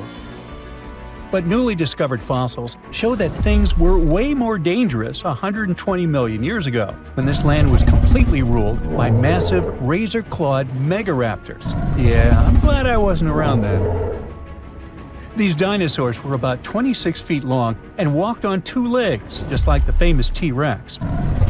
They were fast, fierce hunters, with a superpower: their hug. Yep, their massive, muscular forearms had huge curved claws, perfect for grabbing and holding onto prey. Uh-oh. They would wrap their arms around their poor victims, just like a hug, and trap them with no chance of escape. And even though their teeth were quite small, they were still sharp enough to rip through flesh. The first time we heard about megaraptors was in the late 90s, when a paleontologist discovered their fossils in the region of Patagonia, Argentina. Since then, no one has ever found a complete skeleton, only fragments. But probably the most important one yet was uncovered in Australia at the beginning of this year. Researchers were exploring Victoria's stunning coastline when they stumbled upon megaraptor fossils. First, they spotted bones from its lower legs and a few vertebrae washed up on the beach. Even though they were working with just a couple of fragments, a deeper analysis confirmed that these belonged to a megaraptor. And not just any megaraptor, it was the oldest one ever discovered. This discovery gets even more exciting because it adds weight to the theory that these dinosaurs might have originated in Australia. But we already knew that they roamed the land down under since early 2023, when researchers found the top of a megaraptor skull in the country. So let's rewind a bit. We first found their remains in Argentina, right? Right. But then, years later, researchers found fossils of the same family of dinosaurs on the other side of the world, in Australia. If the ones in Oceania were older, how did these creatures end up in South America? Of course, they didn't fly there. They didn't cross continents by swimming either, although there is a theory that they could swim. Remember, we're talking about the dinosaur era, which happened millions of years ago. And back then, Australia and Argentina were actually pretty close. Basically, they were one. Both lands were part of the supercontinent known as Gondwana, and they were connected through Antarctica.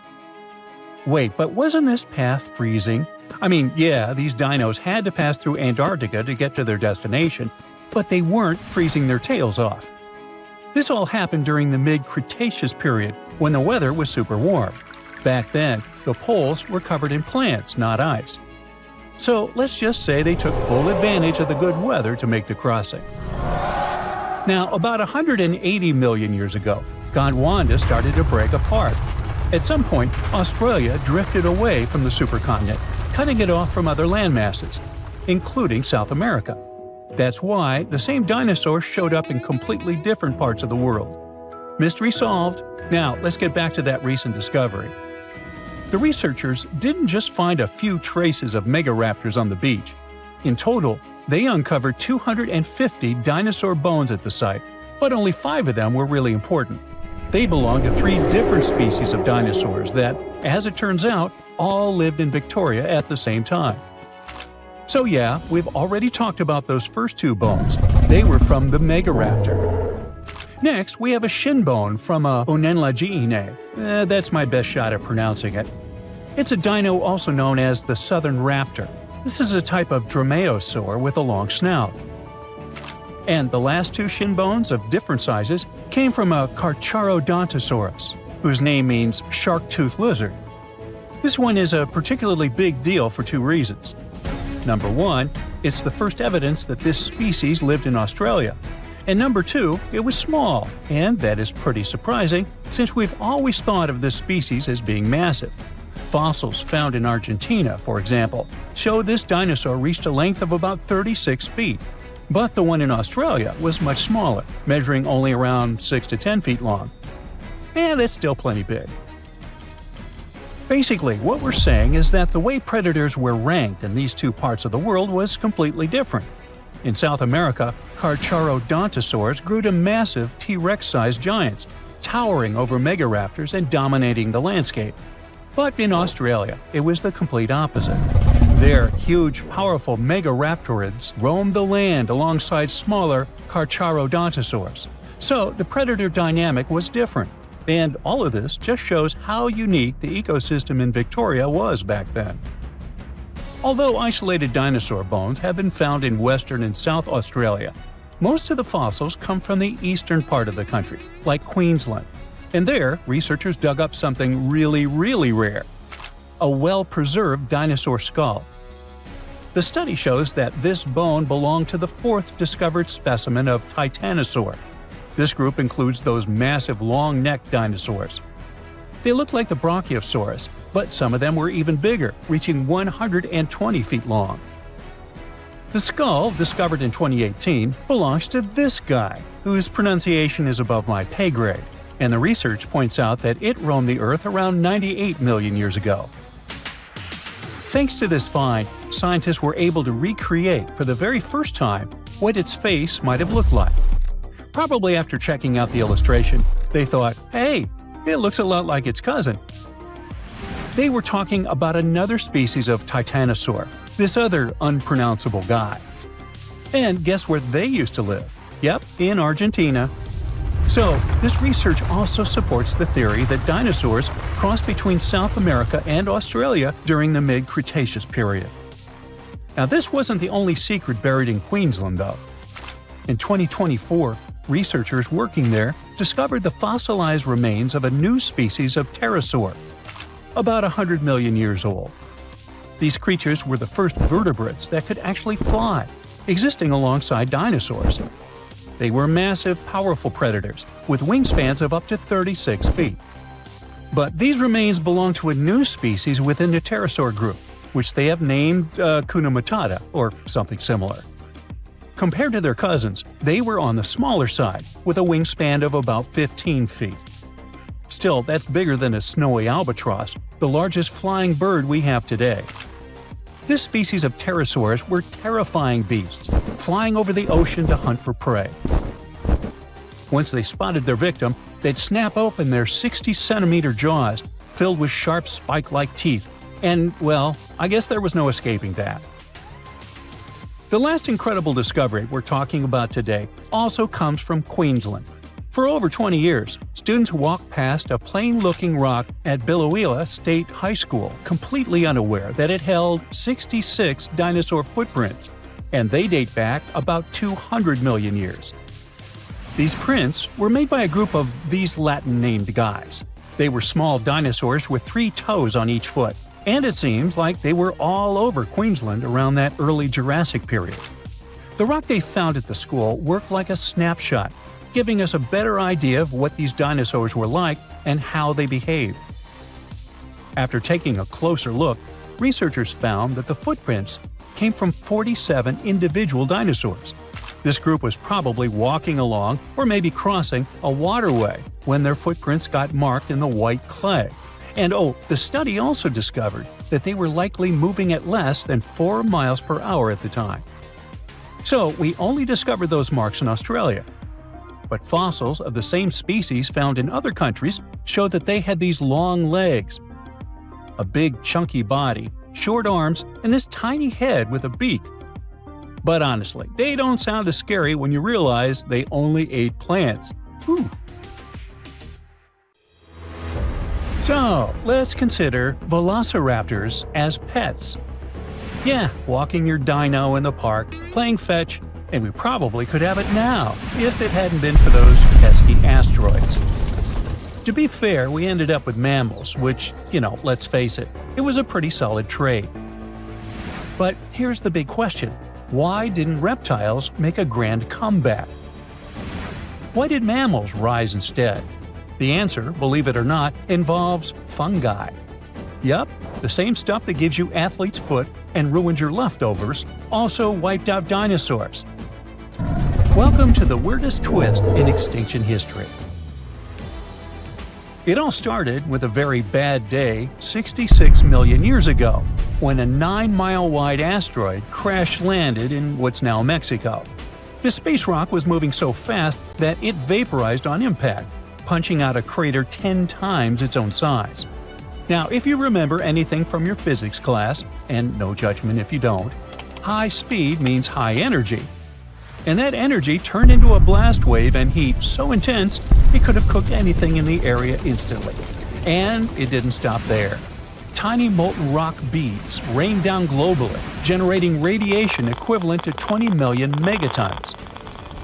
Forests caught fire, wildfires raged across continents, and the sky filled with soot and sulfuric acid. Earth turned into a planetary air fryer. Then came the blackout. With all that debris in the atmosphere, half of the sunlight couldn't reach the surface, making sea surface temperature drop by 13 degrees Fahrenheit. Within just a few weeks, the planet entered a literal impact winter. There was no sunlight for at least 2 years, and Earth experienced a 15-year-long climate collapse while the dust slowly cleared. 75% of all animal species completely disappeared. Those that survived the initial blast faced tsunamis, starvation, and the collapse of entire food chains. If you were a big animal, say over 55 pounds, your chances were basically zero. And if you were a plant, forget about it. No sunlight means no photosynthesis. And that means no plankton, no trees, no grass, and eventually no herbivores, which means no carnivores either. It was a domino effect straight into extinction. The Earth became a cold, dark graveyard. But there was one organism that looked around and said, "Yeah, this is perfect." And it was fungi. Now, fungi thrive in moist, dark, and decaying environments. You know, like a world blanketed in ash full of dead trees and rotting animals.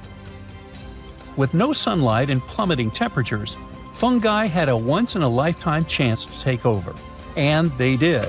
Fossil records show widespread fungal contamination in the period after the impact. It was a global fungal bloom, like the moldy icing on an apocalyptic cake. Now, this was great news for fungi, but terrible news for reptiles.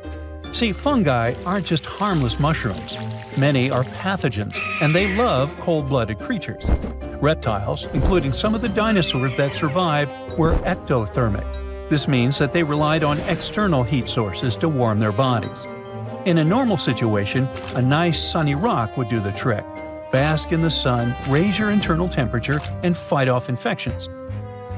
It's like an induced fever, because, unlike mammals, like me, their bodies don't do it for them. And yes, I'm a mammal too. But there was no sun, remember? And a cold reptile is a sluggish reptile.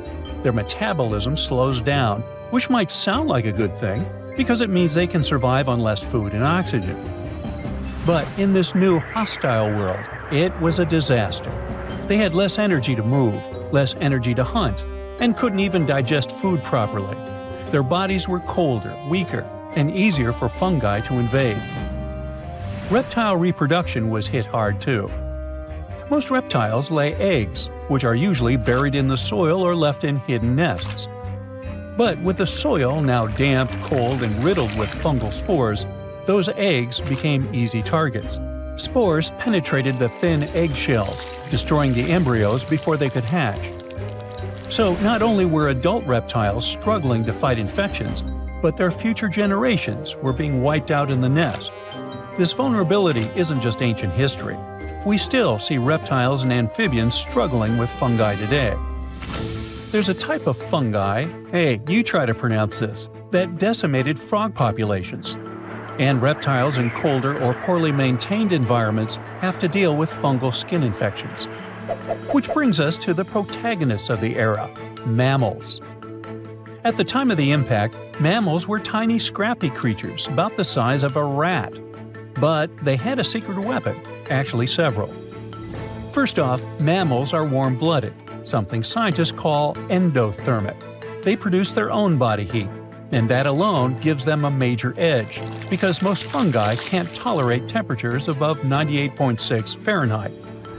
So, while reptiles were freezing and being turned into fungal buffets, mammals were literally too hot to handle.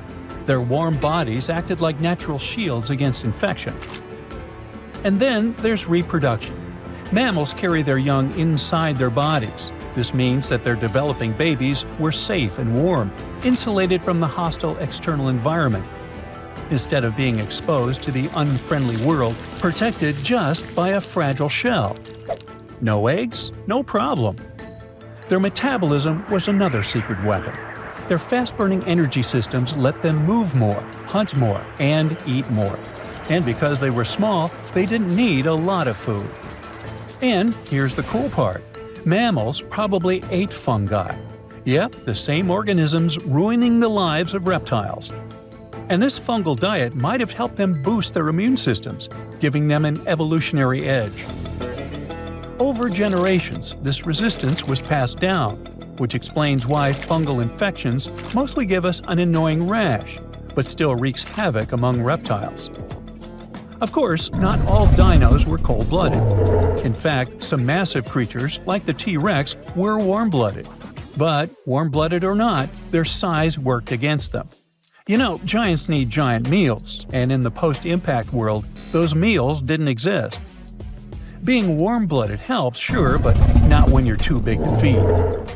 Small dinosaurs, however, were a different story. Some survived, and we call them birds. Their small size meant they were lighter and needed less food, and their feathers helped with insulation. Being able to fly was also a flex, since they could reach food in higher places. Their beaks and guts were adapted for flexible diets, and bigger dinos were definitely picky eaters. Evolution did its thing, and the line between birds and dinos blurred forever. The same survival playbook worked for mammals. Small size? Check. Safe reproduction? Check. Versatile diets? Double check. While the rest of the world was on pause, mammals scurried through the underbrush, dodging disaster and waiting for the dust to settle. And then it did. The sun eventually came back. Plants started growing again. Life rebooted. But this time, the stage was different, with big reptiles mostly gone. No more towering predators, no more thundering herds of horned beasts. Mammals had room to stretch, and they did. They grew fast, but not too fast. Mammals never got dinosaur-sized, and that's not a coincidence. Large herbivores today, like elephants, have it easy since their food doesn't run away from them. But large predators are rare for a good reason. Hunting is hard. Your prey sees you coming, so you can't be a big, tall dummy running around. Besides, you need energy to chase, stamina to fight, and a metabolism to match. And you know how that worked out for dinos. Not to mention, mammal bones aren't built like dinosaur bones. The latter had hollow structures, even air sacs, to support their size. But if you stack too much weight on a mammal's bone, it'll snap. Nature has limits, and mammals have learned to work within them. So, when the light returned, reptiles were fewer and more fragile, clinging to the edges of ecosystems. Mammals, on the other hand, were everywhere. Before the asteroid, dinosaurs kept mammals small, and mammals, well, they didn't get much say about that. But now, with the giants gone, mammals could finally level up. And fungi? Well, they stuck around too. But mammals had already passed the ultimate test and came out on top. Thanks to their body heat, internal babies, flexible diets, and a little help from some deadly mushrooms, mammals inherited Earth. So yeah, no pet velociraptor. But maybe that's okay. You got a cat, right? Close enough. Actually, I think dogs are better. How do you feel about that? Let me know in the comments. Psst, run! Really? It's not safe out there. There's a saber-toothed tiger lurking around. You better be careful. What are you doing? Don't peek. Okay, just one little peek. How's this possible, you ask? That's because you're in virtual reality, of course. These cool but very dangerous-looking big cats were alive during the last ice age. What if they decided to show up at your doorstep out of nowhere? Knock knock, a saber-toothed tiger is waiting for you to buy its cookies.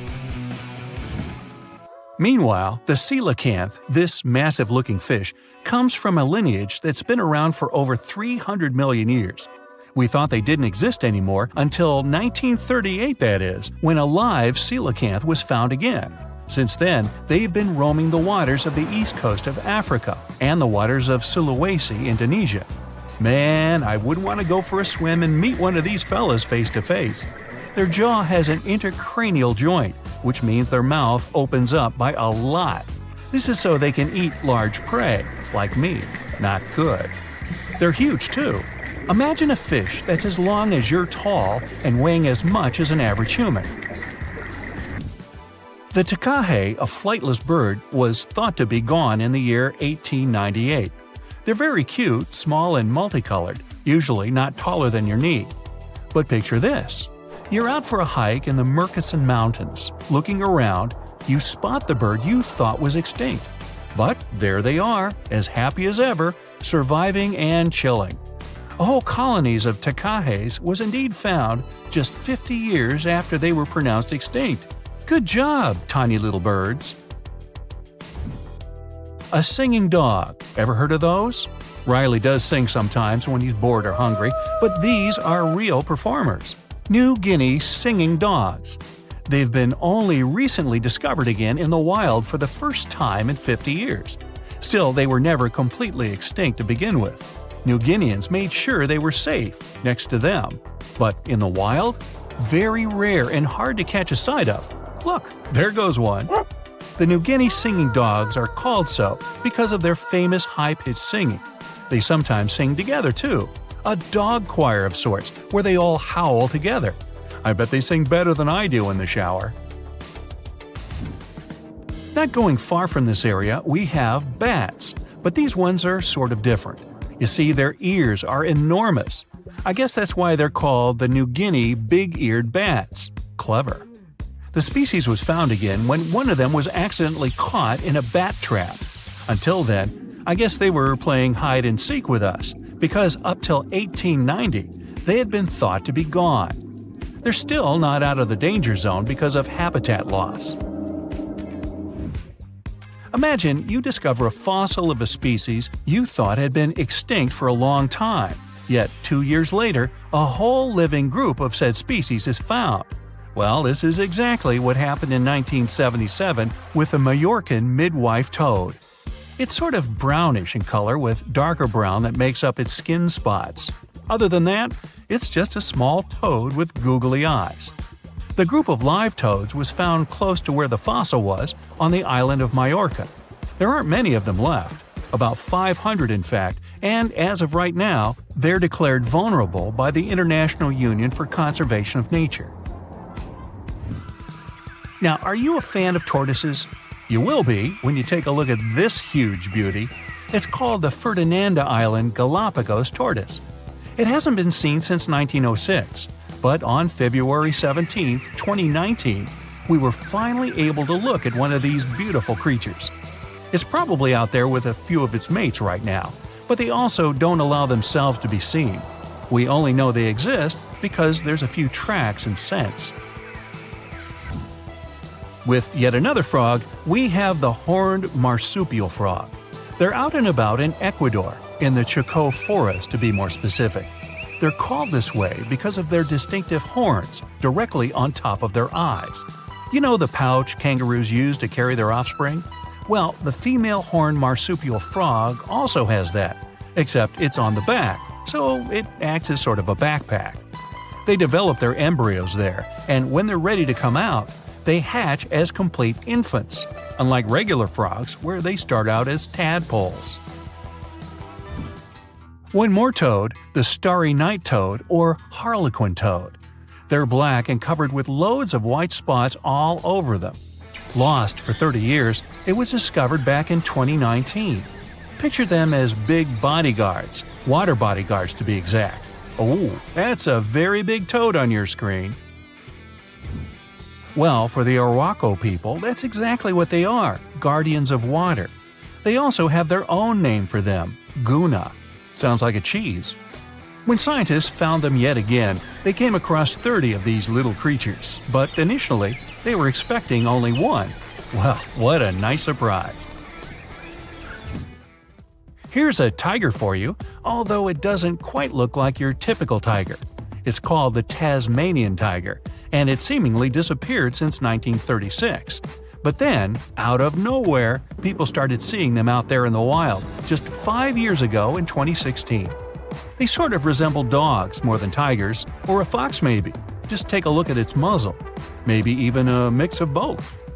Then, a few others started popping up too. And if you happen to think you're seeing one right in front of you, but you're not quite sure, check if they've got stripes on their back. They're definitely out there, but still technically marked as extinct by the IUCN. Okay, picture a horse that looks straight out of a movie scene. Tiny, gorgeous fur, very well behaved. It's tiny, but it's not a pony. It's a Caspian horse. They have an interesting backstory to them. They were discovered by Louise Leyland, who got married to an aristocrat in 1957. Having moved to Tehran, Iran, she didn't quite like how the horses behaved there, so she took matters into her own hands. She took a few people with her, and off they went to the Caspian Sea mountain. And in there, they found 3 of these beautiful tiny little horses. Well, that's how the story goes. Coming up next, a possum that was found in an unexpected place. Guess where? You have 3 options to pick from: hiding in a ski resort, in the Australian outback, or in someone's apartment in the bathroom. Which one do you choose? You have 3 seconds. The right answer is a ski resort. Yes, this possum is called the mountain pygmy possum, and it's originating from Australia. So far, there are 3 different living populations of this tiny possum, but it was believed to be extinct until just 1966.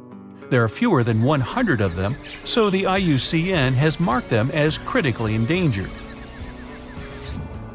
Also from Australia is the night parrot, an absolute delight to birdwatchers. Very beautiful, yet mysterious. These little fellas live in very remote areas.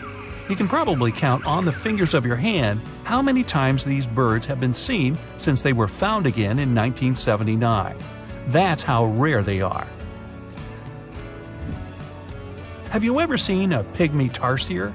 Neither have I. It was only in 2008 that 3 of them were caught. Scientists don't really want to lose track of their movements again, so what they did was gift them with tiny little collars.